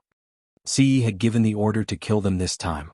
Adam shouted, F***CK. He accurately threw the big fish in his hand into the sink and rushed into Zhou Yiran's small room. He complained, "What did you do, you brat?" He picked up Zhou Yiran and rushed out of the door. Not long after, he disappeared. Before leaving, Adam even left Lan Su a sentence, "Darling, wait for me to come back." It must have been hard for Adam to work under Ce. Lung Mei, Gunyanji and Qing Yu's lips twitched. Yeah. The little fellow didn't have the slightest intention of kissing Zhou Yiran. When he saw Zhou Yiran being carried away by Adam, his hands and feet lightly touched each other, as if he was learning how to applaud an adult. Yun Jian rubbed the little fellow's head lovingly, not letting the little fellow out of her arms. Ce walked over and grabbed the back of the little boy's collar from Yun Jian's arms. After Yun Jian said goodbye to Lan Su and the others, she also left. She stayed at home for 2 days. As Yun Han was about to take the college entrance examination, she had to return to school to study. Zhou Ran and Yun and I also had to return to Tsuzhou with Yun Han. When Yun Han returned home, Zhou Ran had to cook for her. However, when the three of them returned, Yun Jian asked them to move to the villa she bought for them. She only left after making sure that old mistress and her group would not harass them again. Yun Jian returned to the University of Electronic Science and Technology of China to continue her studies. Ce, on the other hand, returned to Enhan Group. The new year was over. As Yun Jian was only taking a year off, she had no choice but to return to school. Previously, it was mentioned that they would find the third artifact left behind by the creator of Deity Continent on Shrouded Dragon Mountain. Yun Jian had to understand Shrouded Dragon Mountain well before she set off. As soon as Yun Jian returned to school, Mo Bufan, Zhou Huntao, and Zhou Dun from the Martial Arts Society organized the members of the society to welcome Yun Jian back. The one who insisted on treating Yun Jian to a meal when she returned to school was the filthy rich Brother Kai. Brother Kai was Mo Bufan's buddy. He usually gave girls diamond rings as jewelry and was very rich. Brother Kai treated Yun Jian differently from ordinary girls. He sincerely treated Yun Jian as a friend. Brother Kai called a large group of people and went to a nearby bar to welcome Yun Jian back. Here, this is Yun Jian, the president of our school's martial arts society. She took a year off and came back today. In a large private room, Brother Kai introduced Yun Jian to some juniors who had just entered school not long ago. Translator, Tim Editor, Globe Glotter. Chapter 2601. While Yun Jian was away, many new students entered the University of Electronic Science and Technology of China. Yun Jian was no longer a first-year student. She was now in the second semester of her sophomore year. Yun Jian had been in university for almost 2 years. Of course, that was if the 1-year break in between didn't count. Brother Kai had a wide social circle in the university. Some of the new students were very playful. They could easily get to know and hook up with anyone. The people they hooked up with liked to brag in front of them and introduce them to the so-called awesome people. As a matter of fact, they quickly used their connections to get to know Brother Kai. There were at least a dozen university students present. They were freshmen who had just entered the university. And all of them were dressed gorgeously. A few of the girls with better figures were wearing shorts that revealed their buttocks. Their upper bodies were wearing tights that revealed their cleavage, slim waists and belly buttons. The boys were wearing designer clothes and branded sports shoes. A few of the boys were wearing imitation sports shoes. In their youth, in order to show off, most boys who didn't come from rich families would buy high-end imitation shoes to wear. Only Yunjian was wearing casual clothes. Her clothes weren't bad, but they were too ordinary for girls who liked to look good. Brother Kai, this is the president of the martial arts club. She's so beautiful. A first-year female student who was proud to know Brother Kai walked towards Yunjian. She was wearing shorts that revealed her buttocks. To her, Yunjian was Brother Kai's favorite. So, this first-year female student came to Yunjian, handed Yunjian a cigarette and asked, "Do you smoke?" No. Yunjian refused decisively. The girl put the cigarette into her mouth and skillfully lit it with a lighter. "Hey Jejia, I heard that you broke up with your boyfriend. Is that true?" At this time, a girl sitting not far away raised her red fingernails and asked the girl who handed Yunjian the cigarette. "We broke up." The girl took the cigarette out of her mouth. She blew the smoke gently and said indifferently. Song Shijia was the girl's name. Soon, the crowd's attention shifted from Yunjian to other places. The bar was very messy and there were people dancing everywhere. Fortunately, this was a private room. Whether it was outside the bar or inside the private room, the lights were always dim, giving people a depressing feeling. Bars were usually open until very late. This bar usually closed at 2:30 p.m. Brother Kai and the others played until 1:30 in the morning and still didn't want to leave. "I heard that there will be a big shot here tonight, so everyone can stay out a little later." Brother Kai told everyone what he knew. Everyone was amused when they heard that. When it was 2 in the morning, most of the people outside the bar had already left in 2s and 3s, but the people in the private rooms were still very awake. "Dear customers, these drinks are free of charge in our store. Please have a taste." At around 2 o'clock in the morning, several people dressed as waiters walked into the private room. They placed some drinks on the table and left the room. "Hey, this bar is not bad. They know that our expenses are high, so they give us free drinks." Zhou Huntao from the martial arts club complained. After the waiters walked out of the private room, he poured a glass of orange juice and was about to drink it. However, before Zhou Huntao could drink the orange juice, everyone suddenly heard an inconspicuous voice that was as pleasant as the sound of nature. Suddenly, they heard a voice that was not eye-catching, but was as pleasant as the sound of nature. "Can't drink, the drink is mixed with drugs." Chapter 2602. The bar usually closed at 2:30 in the morning, and it was already 2:30 in the morning. The group came late and didn't have enough time to play, so they played until very late. The bar was the most crowded in the morning, but after 2 o'clock in the morning, when the night was quiet and there were only a few people in the bar, anything could happen. Always remember that 90% of the things in this world only happen when you look for them. Free things are poison, so never touch them. Yunjian's eyes flashed sharply. She finished speaking and stood up. Zhou Huntao had already put the teacup to his mouth, but when he heard Yunjian's words, he quickly moved his mouth away and spat out some orange juice on the ground. F***ck this? Zhou Huntao didn't have time to consider whether Yunjian was telling the truth or not before he shouted in shock. "Knockout drug?" Song Shijia, who had just handed Yunjian a cigarette, was shocked. Everyone around them was so scared that their faces turned pale. Yunjian walked up and opened the bottles of free alcohol and drinks one by one. She put them at the tip of her nose and sniffed. "These free alcohol and drinks are all mixed with knockout drugs. The concentration isn't high, but if you drink it all, it's enough to knock everyone out," Yunjian said after sniffing all the alcohol and drinks. You know about this too?" Song Shijia asked in fear. Yunjian didn't reply to Song Shijia. She walked to the door of the private room, put her ear to the door in front of everyone, and closed her eyes for 3 seconds. "What is she doing?" Song Shijia suddenly let out a sigh of relief and asked the person standing next to her. Most of the people in the room were also puzzled. The door of the bar was just closed and there's no one in the bar lobby. This bar should have closed at 2 o'clock in the morning. Yunjian opened her eyes and turned to look at everyone. "What? It closed at 2 o'clock in the morning? Then?" Everyone was shocked when they heard this. It closed at 2 o'clock in the morning, but everyone in the private room didn't realize this at all. Moreover, the room was soundproof, so they couldn't hear anything outside. "You mean Is this hotel a scam? They're already prepared to knock us out. Brother Kai's face turned pale for a moment. He immediately reacted and asked, Then what is their purpose? Song Shijia was also scared. Everyone in the room was a student, so it was obvious what the purpose of this bar was. Yun Jian glanced at Song Shijia. I don't know. She walked towards where Brother Kai and Mo Bufan were. Yun Jian, can you think of a way? Mo Bufan looked at Yun Jian and asked with a frown. Did something like this happen because they had played too late? But now that it had happened, how was he going to resolve it? I can't help it, Yun Jian suddenly said as she walked past Brother Kai and walked towards the sofa. When everyone heard this, their hearts trembled. But the moment Yun Jian said, I can't help it, she suddenly flashed behind Brother Kai and kicked an inconspicuous boy's face in front of everyone. After the boy fell to the ground, she grabbed the boy's jacket and tied him up. At the same time, she stuffed the boy's mouth with tissue paper. Wenling, why did you tie Wenling up? Are you crazy? Song Shijia suddenly saw this and shouted at Yun Jian in shock. Just when everyone thought that Yun Jian was scared out of her wits, Yun Jian coldly smiled and looked at the boy named Wenling who was being suppressed in front of everyone. What's your purpose in teaming up with the people in the bar to knock us out?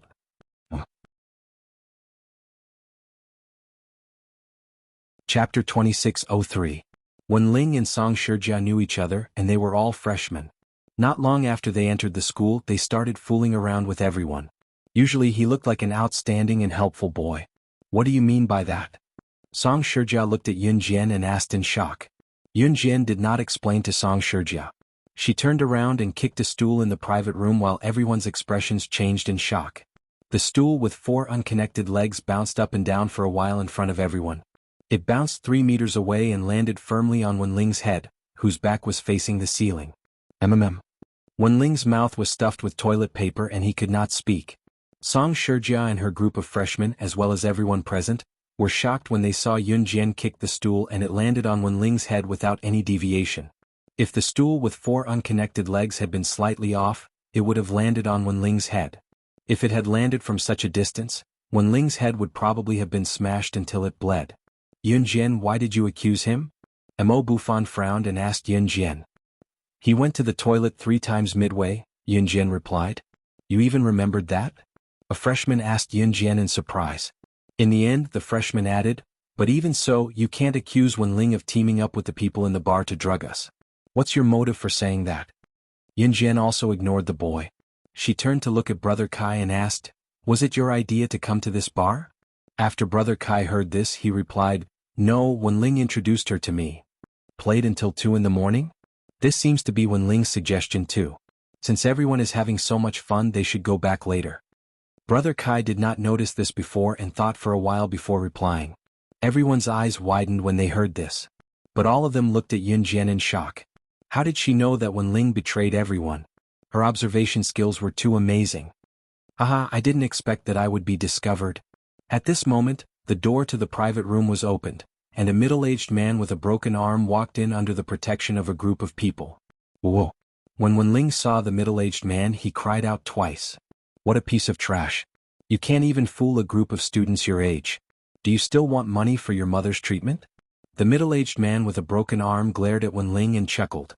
Brother Dahao, the injection is ready. At this moment, one of the men standing behind the middle-aged man said. This middle-aged man called Brother Dahao was a big shot in the bar. Moreover, Brother Dahao was an expert in the world of drug trafficking. He had his eyes on the students in the university town of Jiang City since a long time ago. This time he planned to make a fortune from Wenling, inject them with drugs. I don't believe it. Brother Dahao instructed his subordinates with an authoritative look. However, just as Brother Dahao finished speaking, a group of armed men dressed in black suddenly rushed in from outside the door. This group of people appeared here without any warning, as if they were envoys of the night. When Song Shijia and the others saw this, their eyelids twitched. When they saw the leader of this group of armed men dressed in black, Brother Dahao's expression changed drastically. He immediately lowered his head and exclaimed in front of everyone, why are you here? Brother Dahao was also someone who had been to the international scene and had seen the world. When he saw the person who came in, he was so shocked that his expression changed abruptly. When everyone was wondering who this person that even Brother Dahao was afraid of was, Brother Dahao had already said respectfully to the leader of the armed men, I've already transferred the last batch of firearms to your hands. Why are you still looking for me? Before Brother DeHeo could finish speaking to the leader of the armed troops, a voice suddenly rang out. The leader of the armed men suddenly walked in front of Yun Jian. In less than 2 seconds, he directly knelt on the ground in front of Yun Jian in front of everyone present. At the same moment when everyone was so shocked that their eyeballs almost popped out, he kowtowed to Yun Jian and begged for mercy. Miss Yun, I didn't have foresight in the past and offended you. Please be merciful. Let go of my cold pavilion.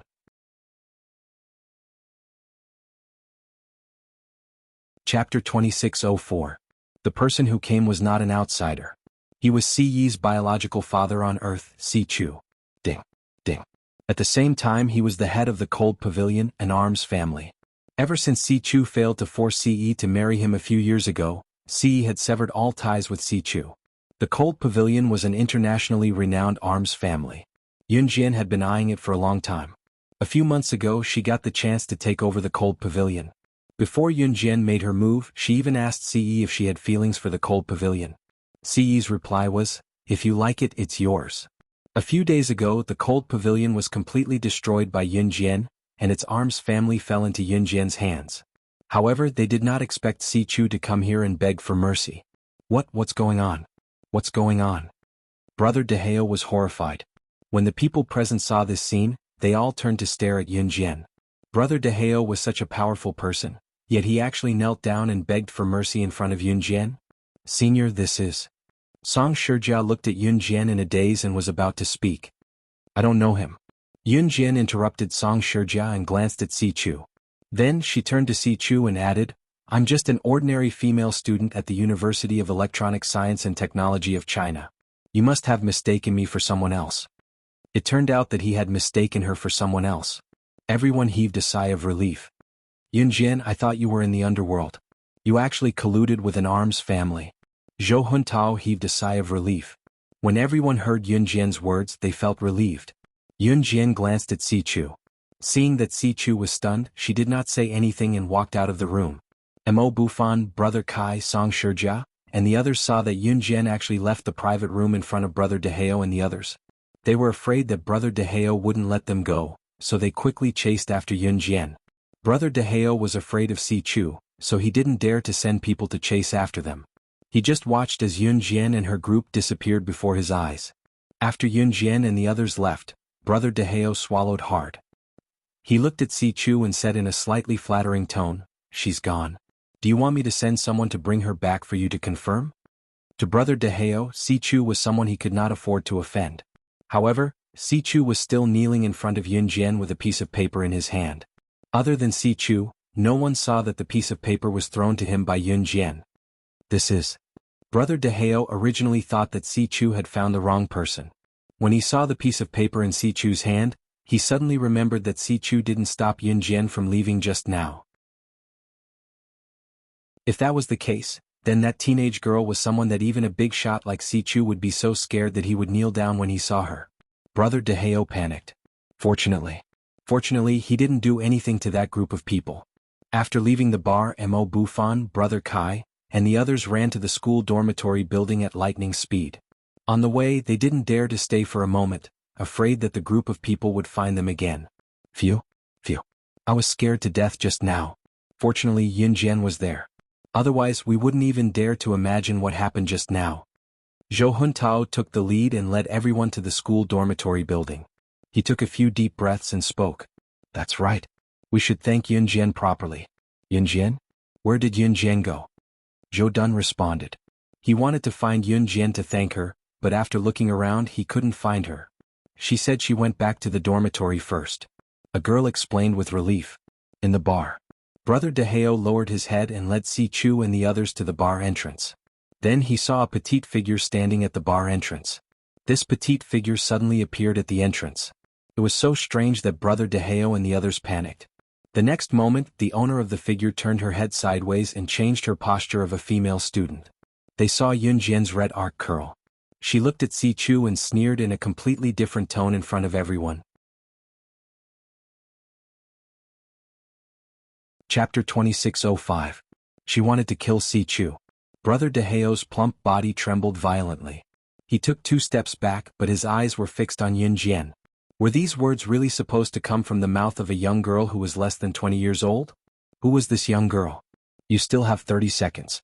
My knife doesn't have extra time for you to think. Brother DeHeo had just recovered from the shock when Yunjian's cold voice sounded again. If Si Chu didn't come, Yunjian wouldn't deliberately find him and kill him. But Si Chu came to find him, so he should blame himself. At this time, even Brother DeHeo, who had nothing to do with this matter, felt his heart tremble violently. You still have 10 seconds. I forgot to tell you that my knife tells me that it wants to suck more people's blood. It will use all of your blood to feed my knife.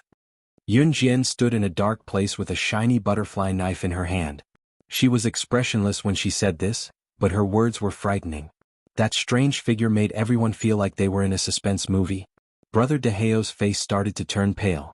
Brother DeHeo originally thought that this matter wouldn't affect him. Who would have thought that Yunjian actually said that she wanted everyone to die with Si Chu? I suddenly remembered that I have an urgent matter at home. Brother DeHeo turned around and wanted to leave.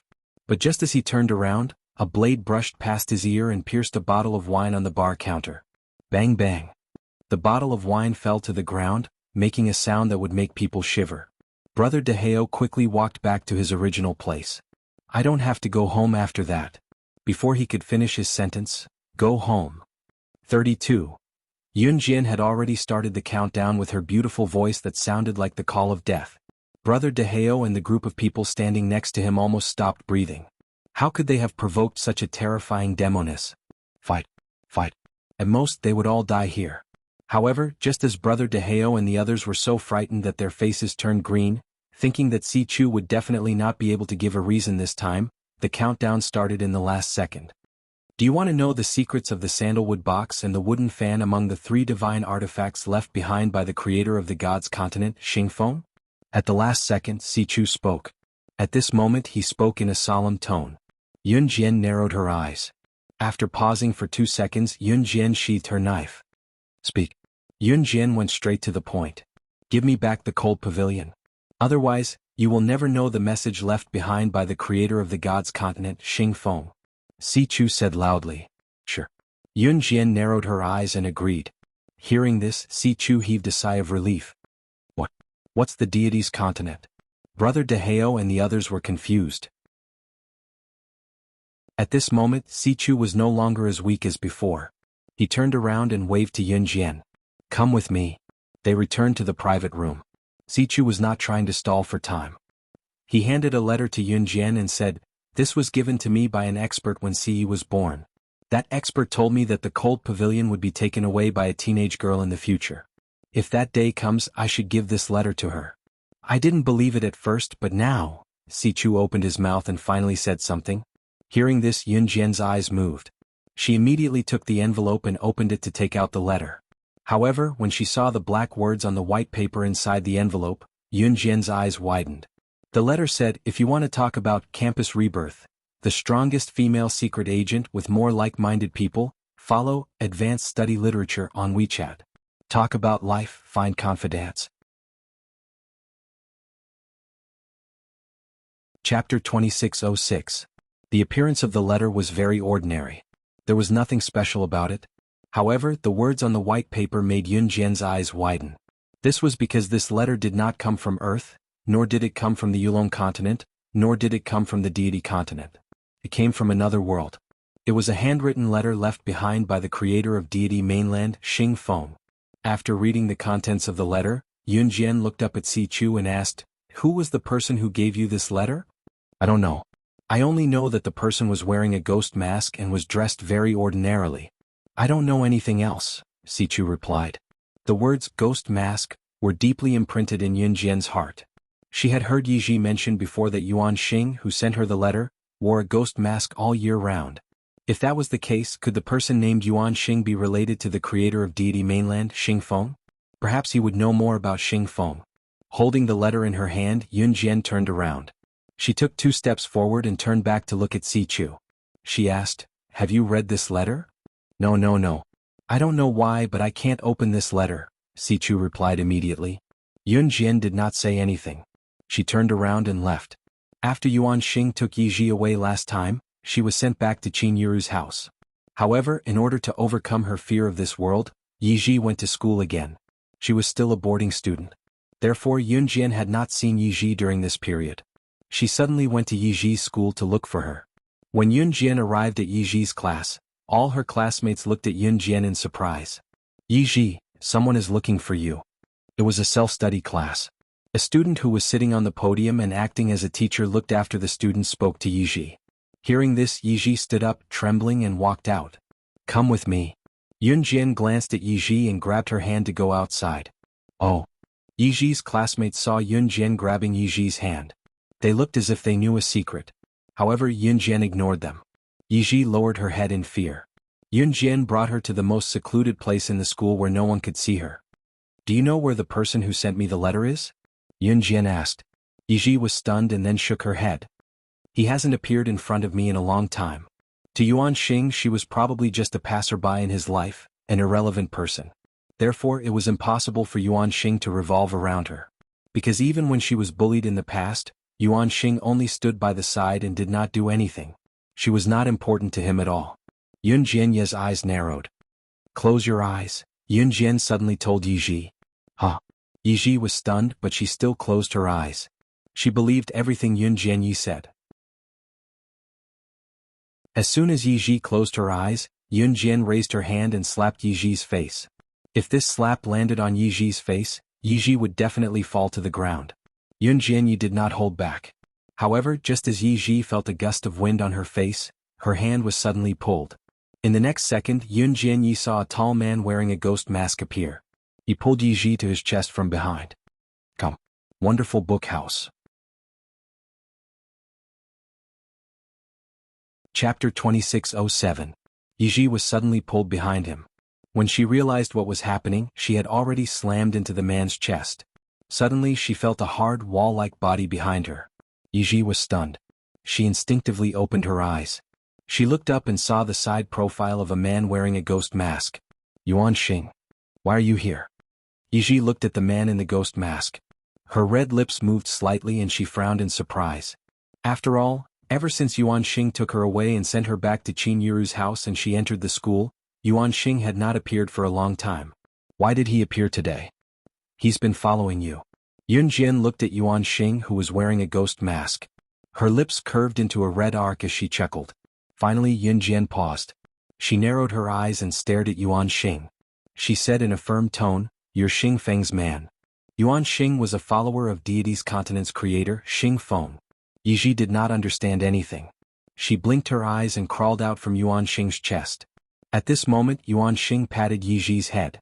Under the mask, his face was expressionless and his lips moved slightly. Go to class. Yuan Xing said to Yiji. Oh. Yiji did not get a reply from Yuan Xing. She scratched the part of her head that was touched by Yuan Xing and walked to the classroom in confusion. You like her. As soon as Yiji left, Yunjian looked at Yuan Xing with a beautiful and flirtatious smile. Yuan Xing's eyes followed Yiji until she disappeared in front of him. His lips under the mask twitched slightly. He looked away and replied to Yunjian, I don't hate her. That was liking her. Yunjian did not say much, merely smiling with her lips pressed together. Back to the topic at hand, Yunjian's smirk faded abruptly. She turned around and walked to a thick tree, taking 2 steps forward before stopping. Yunjian, who was holding the letter from Si Chu, turned sideways and looked at Yuan Xing. She could not help retorting. If my guess is correct, as the creator of the gods' continent, Xing Feng has the ability to foresee the future. Yunjian's words made Yuan Xing's feet move. His eyes darkened. There was silence all around. Silence. It was so quiet that even the sound of breathing could be heard. It was so long that the school bell was about to ring. Yes. A nod suddenly sounded from Yuan Lin's mouth. When Si Yi was born on Earth, Yuan Xing gave this letter to Si Chu. He told Si Chu that there would be a day when the cold pavilion would be taken away by a young girl. He also told Si Chu to give this letter to Yunjian on that day. This meant that either Yuan Xing or Xing Feng had the ability to foresee the future. There was no doubt that the person who had this ability was Xing Feng. So now it's time to tell me what you know. Yunjian said as she waved the letter between her index and middle fingers. Yuan Xing took 2 steps to the side after being seen through. He turned around and looked at Yiji in the teaching building. Since you already know, I won't hide it from you. Yuan Xing paused and suddenly grinned. Just as Yun Jian stared at him, Yuan Xing reached out and took off his ghost mask from behind. His slender fingers gently removed his mask. The face under the mask was extremely handsome. There was a hint of delicacy in his handsomeness. This was not what Yun Jian noticed. Yun Jian's focus was on. This face was very similar to Shui Ying's. You are? Yun Jian frowned. Yuan Xing raised his eyes and looked at Yun Jian. When Yun Jian frowned, he immediately said, "Let me reintroduce myself. My name is Yuan Xing. My father is Shui Ying. My mother is Si Luo. As for Xing Feng, he is the child of you and your husband, Si Chu. We are from the future world."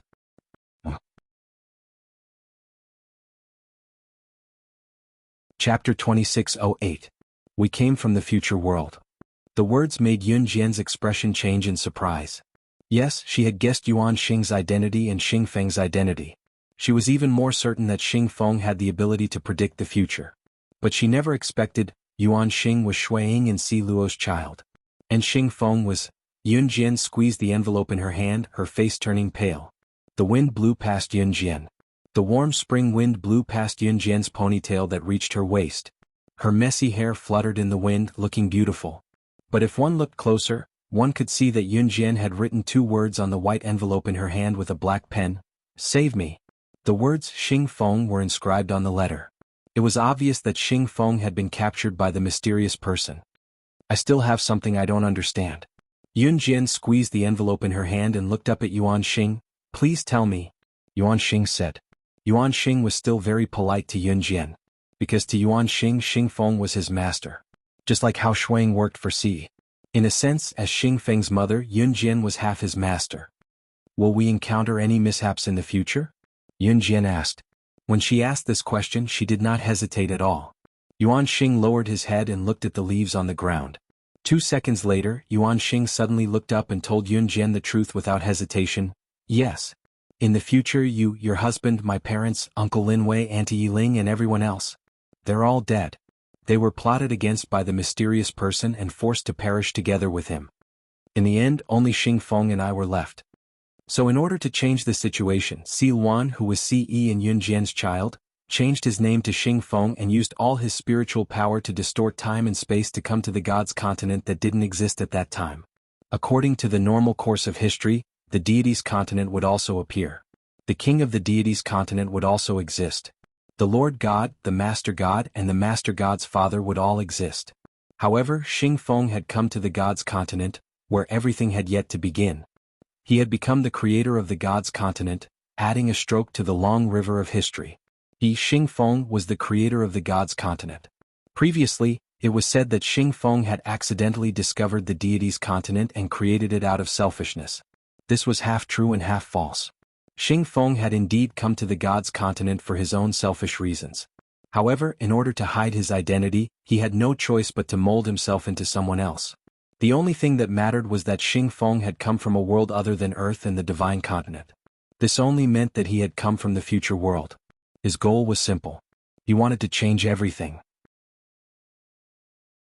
He had traversed time and space, overcome all obstacles and arrived here, all for the sake of finding the person he loved.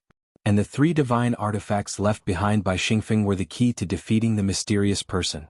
Yuan Jin told Yun Jian that when he and Xing Feng had just arrived at the gods' continent and created the gods' continent, they had met the mysterious person not long after. At that time, the mysterious person had the speed potion, which could increase the strength of his subordinates by several times. At that time, Xing Feng could not defeat the mysterious person, so he took his beloved woman and went into seclusion.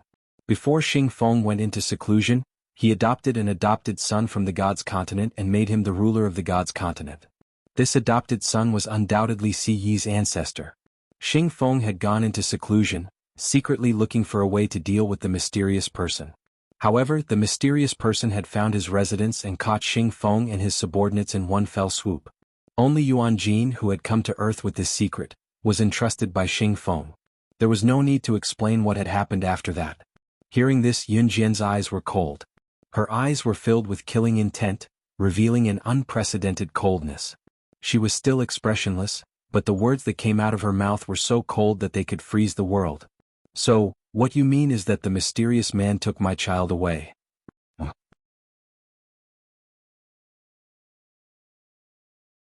Chapter 2609. Although he did not want to say it out loud, Yuan Xian clenched his fists and nodded. Yes. Xingfeng had fallen into the hands of the mysterious man. As Yun Jian and Si Yi's child, Xingfeng or Si Yi, could have lived a peaceful life with Yuan Xian in the future world. This was because Yun Jian and the rest had sacrificed their lives to kill the mysterious man in the future world. All the danger had disappeared after Yun Jian, Si Yi, and the rest had perished with the mysterious man. Xingfeng did not have to come back and suffer the pain of being captured by the mysterious man and not knowing whether he was alive or dead. However, he chose to give up the safe harbor and used all his spiritual power to tear open the dimensional door and bring Yuan Xian and Si Yi back to the present. After Yuan Xian answered Yun Jian, he suddenly remembered Xingfeng's request and quickly said to Yun Jian, Xingfeng doesn't want you to go and save him immediately. I understand. 4 simple and flat words came out of Yun Jian's thin lips. Her eyes were silent and even her facial expression did not change much. However, Yuan Xian saw a bloodthirsty murderous intent in Yun Jian's words and expression. It was an expression that belonged to slaying God and the sorcerer god. On the bloodthirsty battlefield they would do anything to achieve their goals. Ring ring ring, the school bell rang to signal the end of class. Less than half a minute after the bell rang, Yiji ran out of the classroom, panting. Yuan Xian put on his ghost mask and took one last look at Yun Jian. He said to Yun Jian, please keep it a secret. Please keep this a secret. I don't want my parents and everyone else to bear enormous pressure before that day arrives. Yun Jian responded to Yuan Xian's words with a, Yuan Xian, I remember that your birthday is next week. Can you tell me your address? Before Yiji could catch her breath, she placed her hands on her knees and bent over, panting as she spoke. There's no need. Yuan Xian did not look at Yiji. He walked past her and said those words. Not long after, Yuan Jin left this place. I thought he was pitiful. He's alone, so I wanted to celebrate his birthday for him. I haven't seen anyone else by his side for so many years. Yiji looked in the direction Yuan Xing left with a confused expression. He's everywhere, Yun Jian said. Yuan Xian had been following beside Yiji, but he did not show himself. Yiji did not know anything about this. Yiji didn't understand the meaning of Yun Jian's words, but she still pretended that she understood Yun Jian's words and nodded. I'll see you again next time. Study hard, Yun Jian said to Yiji and left the school. After leaving school, Yun Jian returned to the University of Electronic Science and Technology of China. Her face was expressionless and her footsteps made no sound. When she arrived at the martial arts club, everyone in the martial arts club was shocked. Yun Jian, you? Mo Bufan asked in surprise. But before he finished speaking, Yun Jian spoke first. Is there a tour group near the school? Mo Bufan heard this and nodded. Yes, Yun Jian, are you going to travel with a tour group? I know someone in a tour group. Where are you going? Sign up for his tour group and it will take you to your destination. Where are you going? Mo Bufan asked and looked at Yun Jian. Yun Jian narrowed her eyes. After a pause, Yun Jian continued in front of everyone in the martial arts club. Hidden Dragon Mountain.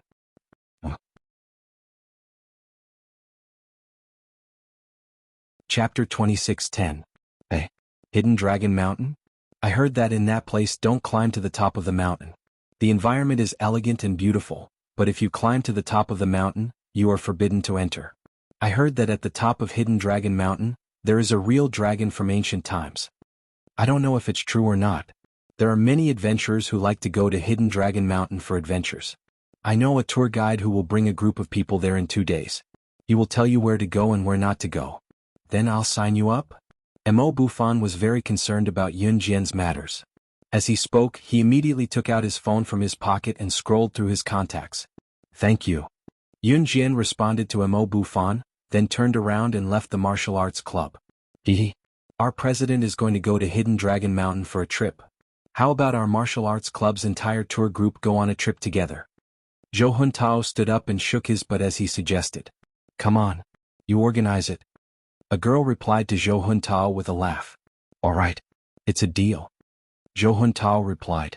Halfway up the Hidden Dragon Mountain, there was a boundary that prohibited entry. This was because somewhere in the Hidden Dragon Mountain, there were dangerous groups of ferocious beasts, piranhas, packs of wolves, groups of poisonous snakes, huge lizards, and so on. There were countless of them. It was very difficult to go to the top of Hidden Dragon Mountain. You had to pass through layers of danger to reach the top of the mountain. Most of the adventurers who entered Hidden Dragon Mountain all year round died there. As for Yunjian, she planned to follow the tour group to Hidden Dragon Mountain and enter the forbidden area alone. She followed the tour group because the tour group led the way so she could reach her destination directly. Jiangqing City's largest casino. The casino was filled with the smell of smoke. Yunjian walked in. Most of the people in the casino were greasy uncles. Some people were too excited to gamble and put their feet on the table, not caring about their image. Here the smell of smoke filled the air. Yunjian walked in with a backpack on her back and was stopped by the casino's person in charge. "Hey little sister, this is not a place you should come to. Leave quickly." The casino's person in charge was obviously trying to persuade Yunjian to leave for her own good, but his tone was not good. Could it be that this little girl likes to gamble? Or was it because his family was short of money and he was using himself as a stake? "Hee, if you want to use yourself as a stake to bet with us, then I, your son-in-law, will be the first to go." A greasy middle-aged man who had his feet propped on the table and 10 gold rings on both his hands asked lazily as he looked at Yunjian with a wretched expression. "Count me in." "Me too." Someone in the crowd immediately spoke up. After all, there were all kinds of people in the casino. The world was big and there were all kinds of strange things. In the casino, one could see a lot of evil faces that one would not normally see. "Don't fight with me. Little girl, bet with me." The greasy uncle with gold rings on all 5 of his fingers, who was obviously a rich man, clicked his tongue and said, just when everyone was laughing and joking around, as if they were watching Yunjian make a fool of herself. Yunjian pulled open the backpack on her shoulder expressionlessly and flung it at the greasy uncle's face. Walala. A backpack of Grandpa Mao slid out of the backpack, shocking everyone present. Yunjian's voice that sent chills down one's spine rang abruptly. "I know that this casino sells firearms and equipment behind the scenes. I want to buy the best firearms and equipment you have here. Call your head out in 3 minutes."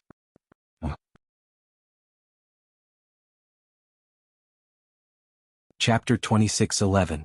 Yunjian came to this casino in Jiangqing City for only one purpose, and that was to buy the best military equipment as quickly as possible.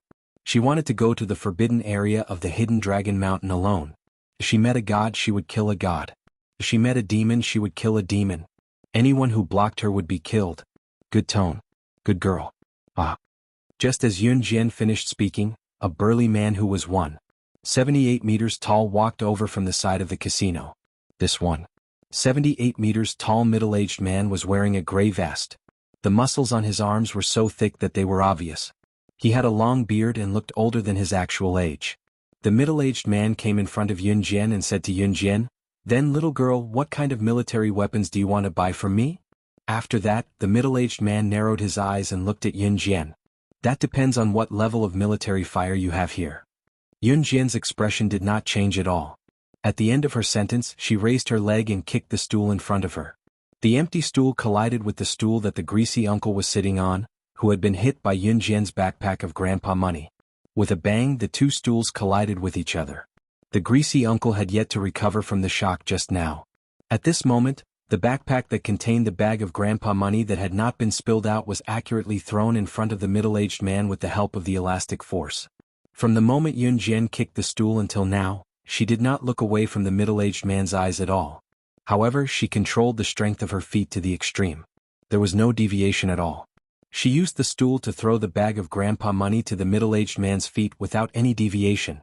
When the surrounding gamblers, including the greasy uncle and the middle-aged man, saw this, their pupils constricted and they were shocked. "This money is all yours. Bring the best military equipment here. If the money is not enough, I'll make it up for you." Yunjian's cold words made the middle-aged man blink fiercely. Her backpack was half the size of her body. The grandpa money in this backpack added up to at least 1,000,000 yuan. The middle-aged man gently licked his lips with the thumb of his right hand. He smiled and stared sharply at Yunjian. However, he spoke to his subordinate standing behind him. "Go, take out the best equipment from the warehouse." The middle-aged man's men immediately responded and ran to the warehouse. When the gamblers in the casino saw this scene, especially the group of gamblers led by the greasy uncle who teased Yunjian, they were all stunned. First of all, how did this teenage girl know that this casino was secretly selling firearms? Actually, she was just a little girl. What was the point of spending so much money on firearms? Just as everyone was puzzled, the middle-aged man's subordinates returned from the warehouse. At the same time, they placed a large pile of weapons on an empty chess table. You make your choice. The middle-aged man gestured to Yun Jian. All the gamblers in the casino stopped in their tracks and stared straight at Yun Jian. Everyone watched as Yun Jian walked towards the pile of firearms. All kinds of pistols, rifles, submachine guns, automatic rifles, assault rifles, and all kinds of grenades. If she could pick the best weapons out of so many weapons, then Yun Jian must be someone who knew guns very well. Everyone was waiting to see Yun Jian's choice. Who knew that Yun Jian would walk to the pile of firearms, pick out 2 pistols, a rifle, and 10 grenades. She put them into her backpack and turned to leave without saying anything. The group of criminals who also didn't know guns were all shocked. Suddenly, the middle-aged man looked at Yun Jian's back as she left. He shook his head and said something that shocked everyone with a funny tone. The only 2 high-performance pistols and a top-notch rifle I have here were taken by her just like that. In order to bring these 3 things back to China, I spent a lot of effort.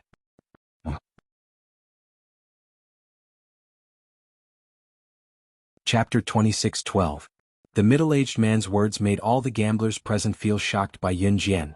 They came and went in a hurry. Such was the case with small arms deals.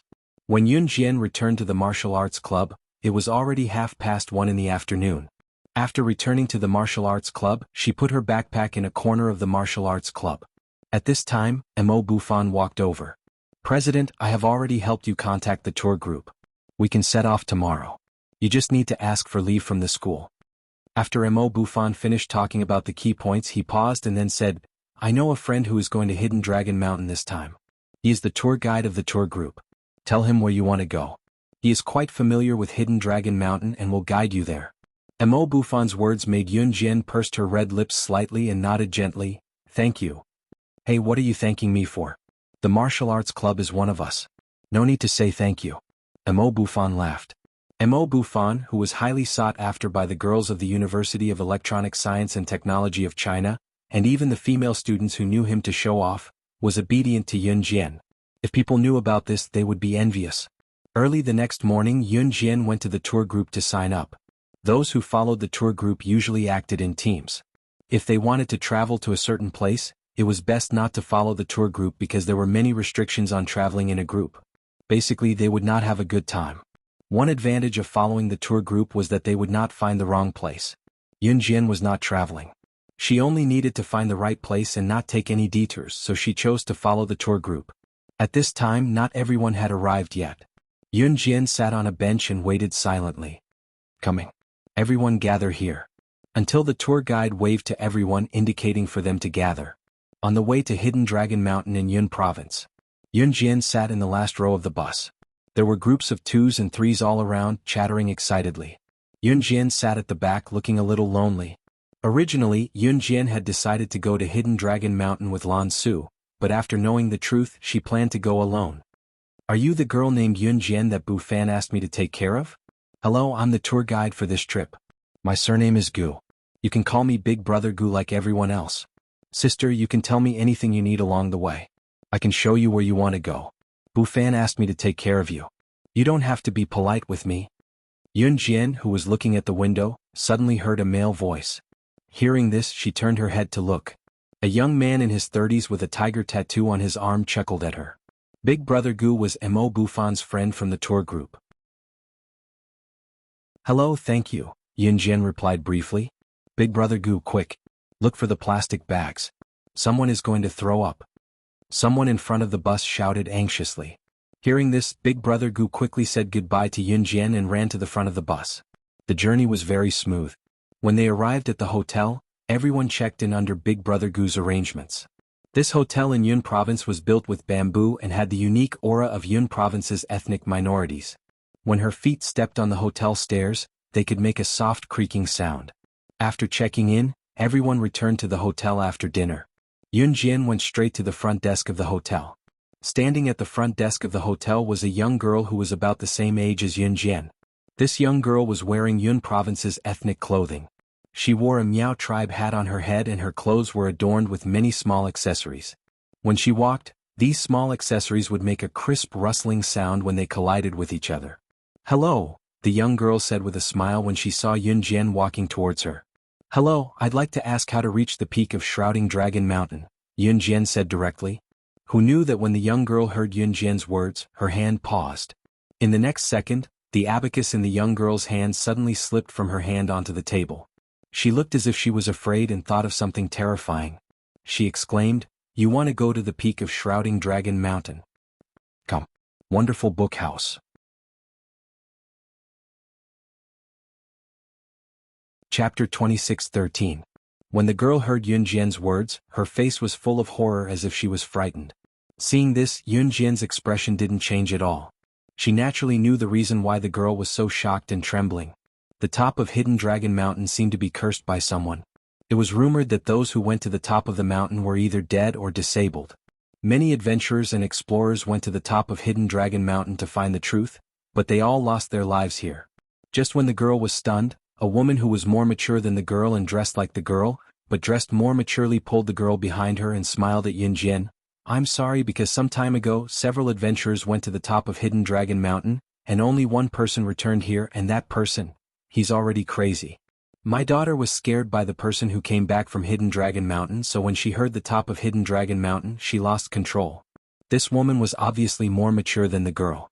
Hearing this, Yunjian nodded slightly. "My advice is that you don't go to the top of Hidden Dragon Mountain. It's definitely not a fun place. Look at the young man sitting on the bench at the door. He went to the top of Hidden Dragon Mountain last time, and he was the only one who came back alive." The woman pointed to a young man sitting on a bench near the gate, his head and body trembling incessantly as he counted on his fingers. When the people in the tour group who came here with Yunjian heard the woman's words, they looked at the young man sitting at the door with some fear and curiosity. He saw the young man counting his fingers over and over again. His eyes were bigger than a dead fish, and he kept shaking his head and muttering in fear, "I'm sorry, but I'm sorry. Dead. Dead, dead, dead. Big monster. There's a big monster. Run. Run. Run." This young man, who should be no different from a normal person, was completely crazy. He kept repeating the movements of his hands and the words of his mouth over and over again. "Thank you for the reminder." Seeing this, Yunjian narrowed her eyes slightly. In the end, she turned around and walked out of the door with her backpack. At the moment when she was about to walk out of the door, she turned to look at the woman and said, "But I must go to the peak of the Hidden Dragon Mountain." Seeing how persistent Yunjian was, the woman shook her head and sighed. "Alright, be careful. I have a map of the entrance to the peak of Hidden Dragon Mountain." After getting the map, Yunjian left the hotel without hesitation. She didn't even inform Brother Gu and went to the entrance to the top of Hidden Dragon Mountain. This was a cave that stretched as far as the eye could see. No one knew what was on the other side of the cave. Just as Yunjian was about to step forward, she heard a voice behind her. "Wait. Do you also want to go to the top of Hidden Dragon Mountain? Let's go together." Yunjian turned around when she heard the voice. He saw a few familiar faces. "Ah, we also took the tour group bus with you. When we came, we saw you looking at the window. You probably didn't pay much attention to us. Hello, my name is Zhou Boppy. People call me Zhou Boppy. You can call me Boppy bro." Standing at the front was a fat man who was about 169 meters tall and weighed a full 160 pounds. He patted his belly and said, "If you're also going to the top of Hidden Dragon Mountain, let's go together." A handsome man who was about 1.8 meters tall and looked cold said to Yunjian. The only girl in the team winked at Yunjian and said with a smile, "Welcome. Then we have 5 people."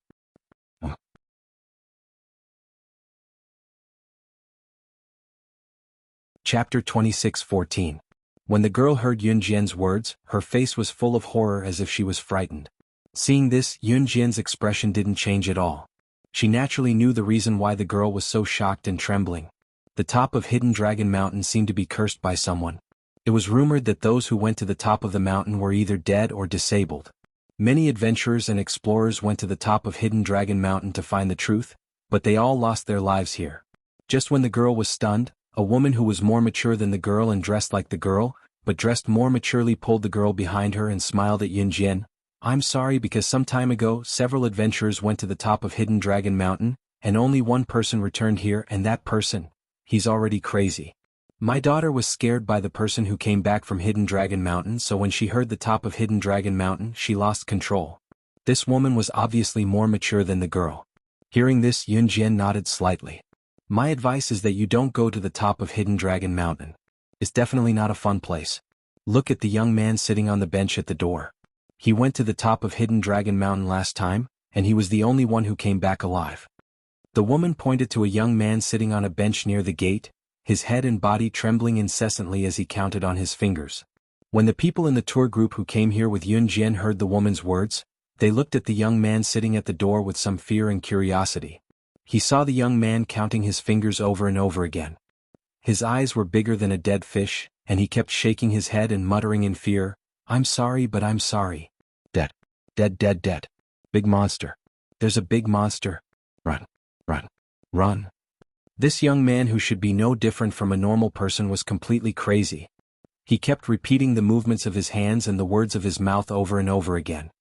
"Thank you for the reminder." Seeing this, Yun Jian narrowed her eyes slightly. In the end, she turned around and walked out of the door with her backpack. At the moment when she was about to walk out of the door, she turned to look at the woman and said, "But I must go to the peak of the Hidden Dragon Mountain." Seeing that Yun Jian was so persistent, the woman shook her head and sighed. "Okay, be careful. I have a map of the entrance to the peak of Hidden Dragon Mountain." After getting the map, Yun Jian left the hotel without hesitation. She didn't even inform Brother Gu and went to the entrance to the top of Hidden Dragon Mountain. This was a cave that stretched as far as the eye could see. No one knew what was on the other side of the cave. Just as Yun Jian was about to step forward, she heard a voice behind her. "Wait. Do you also want to go to the top of Hidden Dragon Mountain? Let's go together." Yun Jian turned around when she heard the voice. He saw a few familiar faces. "Ah, we also took the tour group bus with you.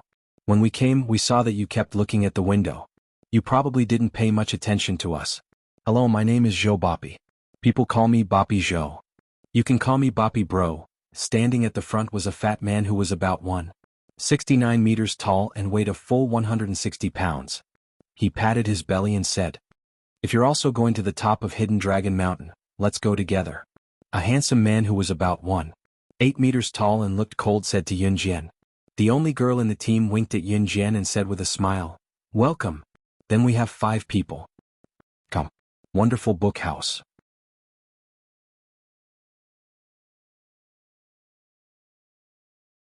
Chapter 26:15. Zhang Xuanfei, Wang Lei, Dong Wendong, and Zhou Boppy were not ordinary people. It could be seen from their skills that they were different from ordinary people. The 4 of them listened to Yun Jian's words. The snakes around them were either killed or burned to death by Yun Jian's bite of the grenades and diesel. They were originally worried that they would be bitten by the snakes while running. After all, there were almost 100 snakes that came out of the grass. Now that there were no obstacles, the 4 of them started running. Zhang Xuanfei and the others only breathed a sigh of relief when they reached an open area. "Where's Yun Jian? Is she here?" They ran to a relatively open area with fewer weeds. Wang Lei looked back and did not see Yun Jian following them. Her face darkened. "Didn't you notice if she's following us?" Fatty Zhou Boppy panted the loudest. He leaned over and held his knees as he panted. When the other 2 heard this, they shook their heads. "I'll go back and save her." After waiting for about 10 minutes, Yun Jian did not come back. Zhang Xuanfei, who was the leader of the 4, turned around and walked back. Wang Lei was 1 step ahead of Zhang Xuanfei. She reached out and grabbed the corner of Zhang Xuanfei's shirt. "No. You can't forget why we're here. If we fail the mission, we'll die. But there are more than 4 of us. Those people are controlling our families. If we don't get the thing, won't our families?" Wang Lei's voice became softer and softer. Just as Wang Lei finished speaking, a series of noises rang out from the direction the 4 of them had come from. Yun Jian walked over with her huge backpack. There was not a single trace of dirt on her body. "Yun Jian, you heard it?" Wang Lei's face changed slightly. Zhang Xuanfei, Zhou Boppy, and the others swallowed hard. Wang Lei, Zhang Xuanfei, and the others had secrets.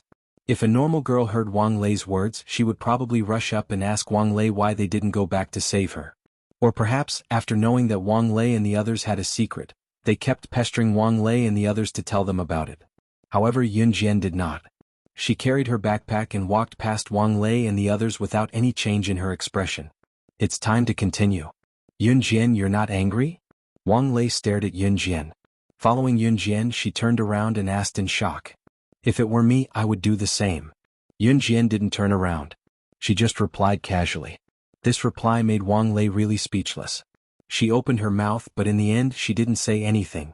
The group carried their respective luggage and continued walking. Other than the hundreds of cobras that suddenly appeared when they first entered the cave, there was no other danger along the way. Although the mountain road wasn't easy to walk on, everyone spent 2 hours and finally arrived at a place very close to the top of Hidden Dragon Mountain. The next hour's journey was quite smooth. However, when they were going up the slope, they saw many skeletons of animals thrown into the grass. What? There's no danger. Why do people outside say that on Hidden Dragon Mountain, those who enter the mountain are either dead or disabled?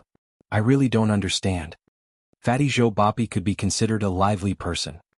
He was bored and held a weed in his mouth, panting as he climbed the mountain. Fatty, shut up. Remember to be vigilant at all times. Zhang Xuanfei scolded. Then he looked at Yun Jian and said to her, I think this place is a bit strangely quiet. Did you find anything else? When Zhang Xuanfei asked this question, Yun Jian didn't respond at all at first. Everyone followed Yun Jian all the way and knew Yun Jian's character. She didn't reply, which meant that she didn't want to pay attention to it. Just when everyone thought that Yun Jian wouldn't speak, Yun Jian suddenly pursed her red lips and said something that made everyone's hair stand on end. The things that were casually thrown into the grass on the side of the mountain road are not animals, but human skeletons. Come. Wonderful book house. Come.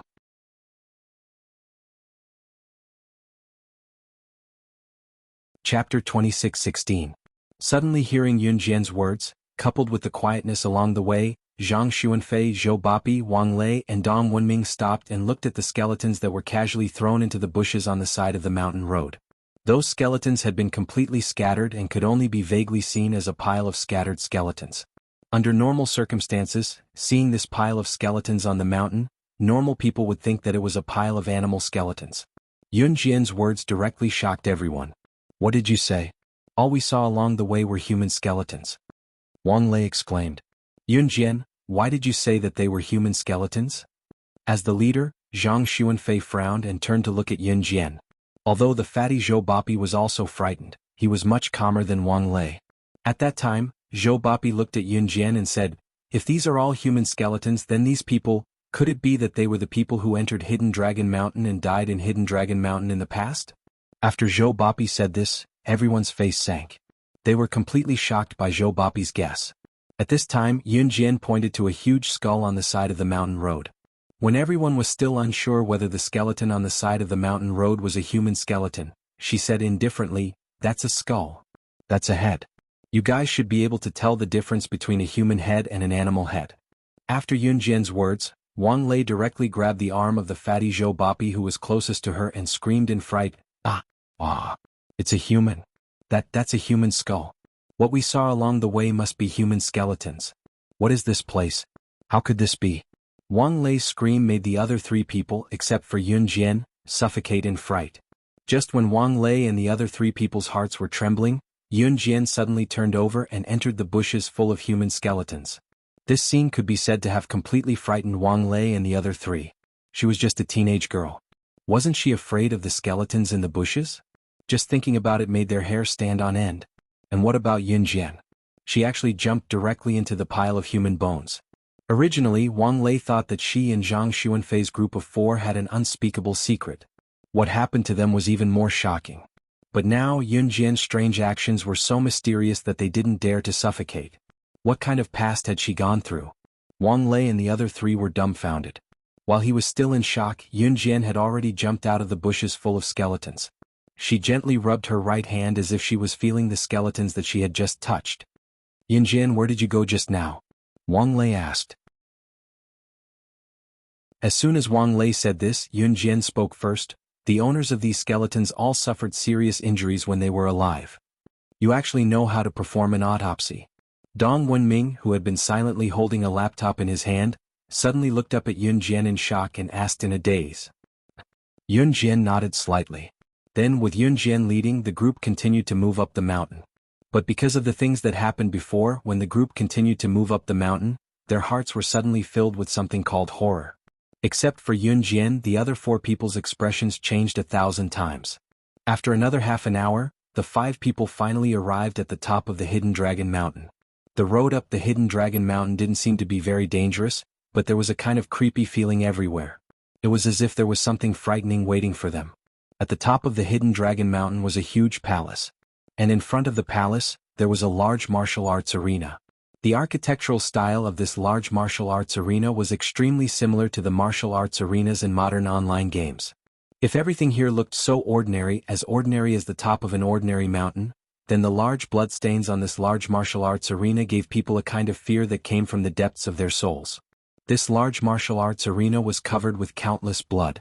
Because no one cleaned it for many years, not only did the dried bloodstains turn into a dark red color, they could even smell the rotten and bloody smell of the dried blood on this large martial arts arena from far away. Ugh! Wang Lei saw this scene and couldn't help but turn her head and retch. At this moment, everyone saw that in front of the large martial arts arena, more than 10 black-robed people appeared from head to toe. And in front of the black-robed people, stood a woman with an enchanting figure. That woman was clearly the leader of this group of black-robed people. The woman slowly turned around under the gazes of Yun Jian, Wang Lei, and the other 3 people. The moment she saw the woman's face, Yun Jian fiercely frowned in front of Wang Lei and the other 3 people and called out, "Shinji! Come. Wonderful book house. Come."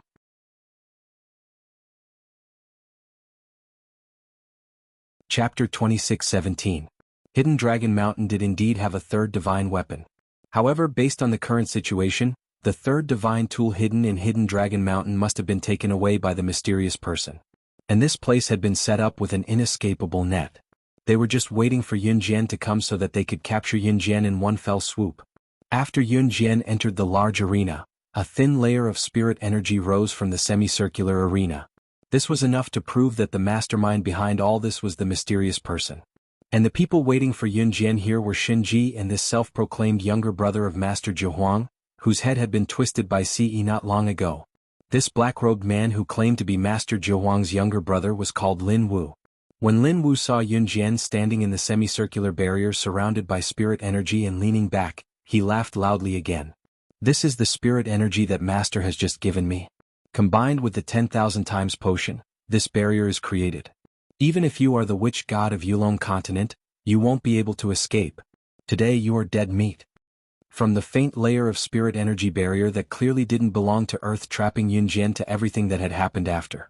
It was telling Wang Lei, Zhou Bapi, Zhang Xuanfei, and Dong Wenming that what they were seeing was beyond reality and beyond science. This was like a sci-fi movie. No, it was even more terrifying than a sci-fi movie. Wang Lei and the others were so scared that their faces were twitching. "Master Lin Wu, you don't have to do anything to kill her. I alone am enough." Shinji, who was standing in the barrier with Yun Jian, spoke up. Shinji looked at Yun Jian with murderous eyes. "All right. Since you have already received part of my spirit energy, then you, Shinji, will be the one to defeat her." Lin Wu narrowed his eyes and looked at Yun Jian like he was looking at a dead person. Shinji had received part of Lin Wu's spirit energy. Lin Wu had given it to Shinji. Its main purpose was to allow Shinji to use the spirit energy he had given her to escape after Shinji lured Yun Jian into the large arena. The sorcerer god of Yulong continent would be the only one who would die in this arena. What's more, Lin Wu had used all of his spiritual power to set up the barrier. If Yun Jian managed to escape from the barrier, or if he had to deal with Yun Jian alone, he would only be beaten up by Yun Jian. 006, this is the last time I challenge you.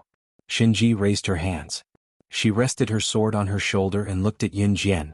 Yun Jian held the 2 butterfly knives in her hands and said cheerfully, "I accept your challenge." At this moment, this scene was similar to the battle between Yun Jian and Shinji in the Enhan organization, where only one of them could survive. Just like before, they were trapped in a large cage. Only the person who killed the other party had the right to leave the cage alive. The only difference was that the cage had turned into a barrier made of spiritual power. Aside from that, it was still the same battle, the same situation, and the same battlefield where only one of them could survive. Shinji waved her sword. Without any warning, she began the battle. She slashed down heavily at Yun Jian. Yun Jian dodged to the side, avoiding Shinji's attack. She turned around and wrapped her hand around Shinji's arm. Shinji flipped around and did a backflip. The 2 of them were both from the Enhan organization. If they really fought, they were evenly matched. After all, while Shinji saw Yun Jian as her only opponent in the world, Yun Jian also saw Shinji as her only opponent. The 2 of them had grown to become the strongest assassins in the world under these circumstances. Wang Lei, Zhang Xuanfei, and the others were so shocked that their hearts were pounding. The 2 of them fought for a full 5 minutes. Lin Wu watched as Yun Jian dodged Shinji's attack and circled behind Shinji. She wanted to stab the butterfly knife into Shinji's back. Shinji had no time to think about anything else. Just as Shinji was about to lose, Lin Wu raised his hand and used his spiritual power to control the blades inside the barrier. He attacked Yunjian. One blade after another was enough to kill Yunjian before she had time to think about anything else. Lin Wu's smile deepened. Heavens! Yunjian, run! Wang Lei screamed in fear. However, the blade was already close to Yunjian's side. Just as everyone thought that Yunjian was going to die, Shinji suddenly turned around and grabbed Yunjian's wrist. She gripped the long sword in her hand and stabbed it viciously at Yunjian's neck. The long sword was about to pierce Yunjian's neck. Just as it was about to pierce Yunjian's body, Shinji used Lin Wu's spiritual energy to open a passage that was big enough for one person to leave swiftly while he tossed the saber away with his other hand and grabbed Yunjian, flinging her out of the passage that was big enough for one person to leave at once. Shinji flashed a regretful smile at Yunjian the moment his heart was pierced by thousands of arrows. Just like how she had confidently said to Yunjian countless times, "I will definitely surpass you." Shinji's seductive face curved up slightly. Countless blades pierced through Shinji's organs. She watched as Yunjian was safely sent out of the barrier. She licked the blood from the corner of her mouth and said regretfully to Yunjian, "I lost. After leaving the organization for so many years, I still can't surpass you. I don't think I'll ever have the chance to challenge you again. But I still want to tell you something. 006, I will definitely surpass you. If there's an afterlife, I will."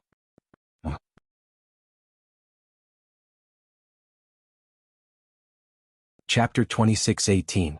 If Lin Wu hadn't tricked her midway, Yunjian's knife would have pierced Shinji's back. Shinji could have used Lin Wu's trick to defeat Yunjian with a sneak attack.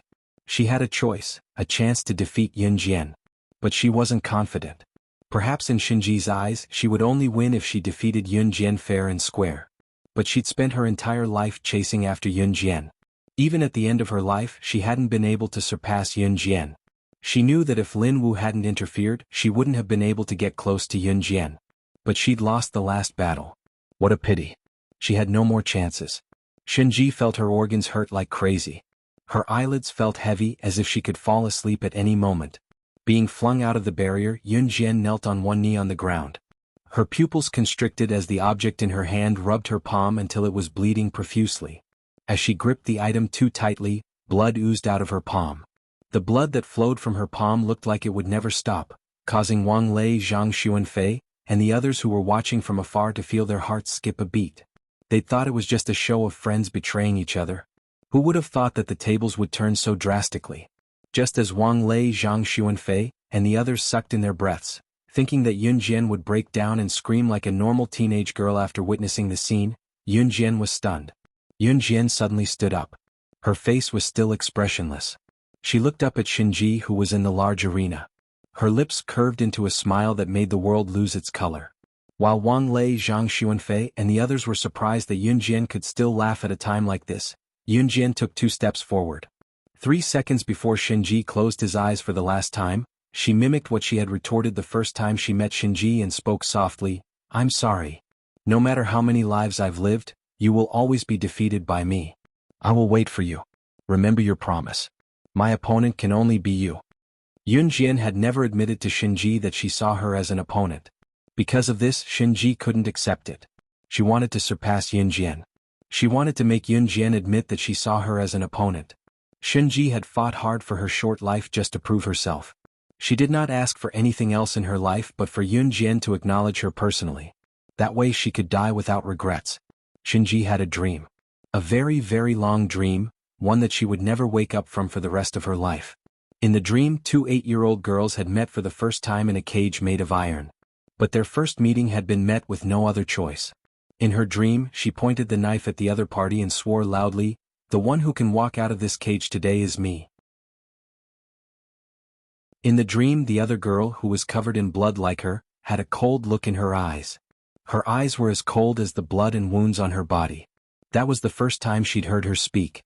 Her face was expressionless. Her voice was cold as she pointed at the pile of corpses outside the cage. "In 1 minute you'll be like them. You'll be defeated by my blade." Because of this one sentence, her fate in the dream had been changed. She had been defeated by him. These 4 words had been used throughout her entire life. It was the beginning of her fate and the end of her life.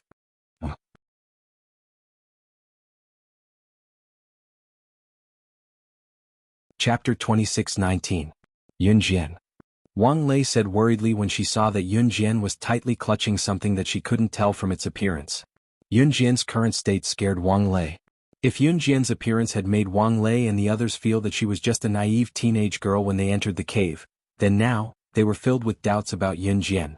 Wang Lei and the others had come to Shrouded Dragon Mountain with a goal in mind. Wang Lei and the others were very mysterious because of their secrets. It was hard to believe even if they were told. But when they saw the scene in front of them they were shocked. Yun Jian's secrets were something that even the secrets in their hearts couldn't compare to. Shinji hadn't betrayed her. He never had. Yun Jian was tightly clutching something. It was an ancient bronze wooden hairpin. Wooden hairpins were something that women in ancient times put into their hair to tie it up. The one in Yun Jian's hand was the third divine artifact apart from the sandalwood box and wooden fan. It was something that Shinji had secretly stuffed into her hand when he tossed her out of the arena that was enveloped by a huge barrier during her battle with him just now. As soon as the wooden hairpin entered her hand, Yun Jian felt a strong spiritual power. It was Xing Feng's aura. Damn it, damn it, damn it. Shinji, you actually betrayed the master. Damn you.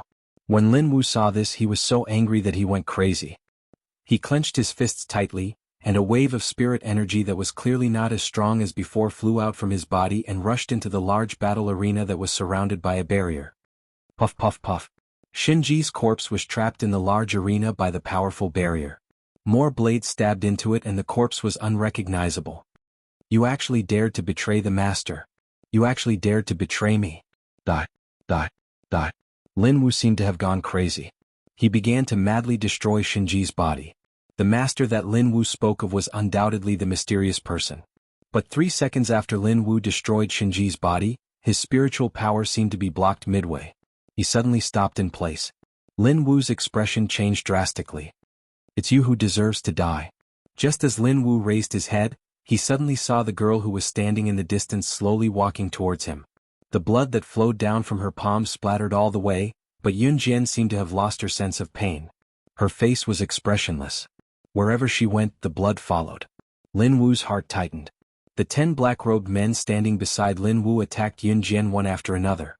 At this time, Yun Jian's other hand that was not holding the wooden hairpin suddenly rose into the air. Boom boom boom. A spiritual energy that was many times stronger than Lin Wu's condensed in front of Wang Lei and the others. She. Wang Lei and the other 3 were so scared that their faces suddenly changed. However, at the moment when Wang Lei and the other 3 were so scared that their faces turned green, that powerful spiritual energy had already swept up more than a dozen black-robed men. At the same time, the black-robed men, with the exception of Lin Wu, were crushed like tomatoes. Their bodies instantly exploded into rivers of blood. Not even a single bone was left. Who the hell is she? Zhang Xuanfei's expression was so scared that words couldn't describe it. Zhang Xuanfei, the calmest of the 4, shouted in shock. But at this moment Yun Jian looked at Lin Wu as the blood dripped down. Her face was still expressionless as she spoke in a dark, sinister voice. It's your turn. It's your turn. What kind of death do you want to try?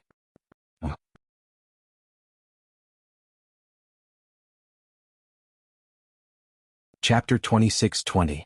Yun Jian's words were terrifying, shocking Zhang Xuanfei and the rest as well as Lin Wu. Lin Wu had never been in such a dangerous situation. He felt fear spreading from the bottom of his heart, a fear that came from the depths of his soul spiraling within him. What terrifying ability! If Shinji had not fought Yun Jian in the arena just now, killing Yun Jian would have been harder than ascending to the heavens. He had overestimated himself. He had underestimated Yun Jian. Even if Shinji had not intervened, Yun Jian might not have died. Lin Wu took 2 big steps back, turned around and tried to escape. However, just as Lin Wu was about to turn around and flee, a monstrous spiritual energy enveloped the entire area. There was no way Lin Wu could escape. His eyes widened in fear. You. Lin Wu's exposed pair of pitch-black eyes flashed with an incomparably terrifying color. His pupils shrunk into a ball at this moment. Just as Lin Wu watched Yun Jian draw closer to him, Lin Wu's eyes widened. Yun Jian, who had been at least a dozen meters away from him, was suddenly right in front of him. Yun Jian did have the ability to make cultivators lose all their spiritual energy when they were within 3 meters of her. However, the mysterious person had already developed a potion that could counter her physique, so it was no longer effective to the mysterious person. Lin Wu's pupils contracted violently as he was about to attack Yun Jian again. The deicide blade that suddenly appeared in Yun Jian's hand was already plunged into Lin Wu's body. She spoke faintly, but her words sent chills down Wang Lei and the rest's spines. Since you don't want to die, I'll slice your flesh into pieces, piece by piece. While Yun Jian had the upper hand here, Yi Ji had just returned home from school in Longmen City. Mom. The teacher praised me in class today. Yi Ji shouted as soon as she entered. At home, Yi Ji could communicate with Qin Yiru and Gu Junjian in normal language. However, she was still afraid of her classmates in school. The fear of people that came from the depths of her soul and her innate cowardice was something that would never change for Yi Ji. After all, her birth was unnecessary. She was already lucky to be able to live to this day. Your parents are out. Just as Yi Ji dashed into the house, a man's deep voice rang from the side. In the next second, Yuan Xing with a ghost mask appeared before Yi Ji. Yi Ji was stunned before she ran to the sofa. She tossed her bag down and went out the door, ignoring Yuan. Seeing this, Yuan Jin blinked his eyes and followed. When they arrived at Lan Su's house, Yi Ji opened the door first. As soon as she entered, she hugged Lan Su tightly and then walked towards Zhou Yuran's small room. The little kid and the girl were now playing with Zhou Yu. Yuan Xing saw Yi Ji walk into Zhou Yuran's room and followed her in. However, Lan Su did not see him. At this moment, Zhou Yuran was using the fact that he was taller than the little fellow. He pushed the little fellow aside with one foot and held the little girl with the other hand. He held the little girl in his arms very intimately. Look at what I've brought you guys. Yi Ji took out a few biscuits and passed them to them with a grin. Yuan Xing glanced at the pitiful little kid who was being held by Zhou Yu's toe and suddenly recalled what Xingfeng had told him when he transmigrated back to the present from the future. If you see Zhou Yu, remember to grab him and beat him up. He's always bullied me when I was young.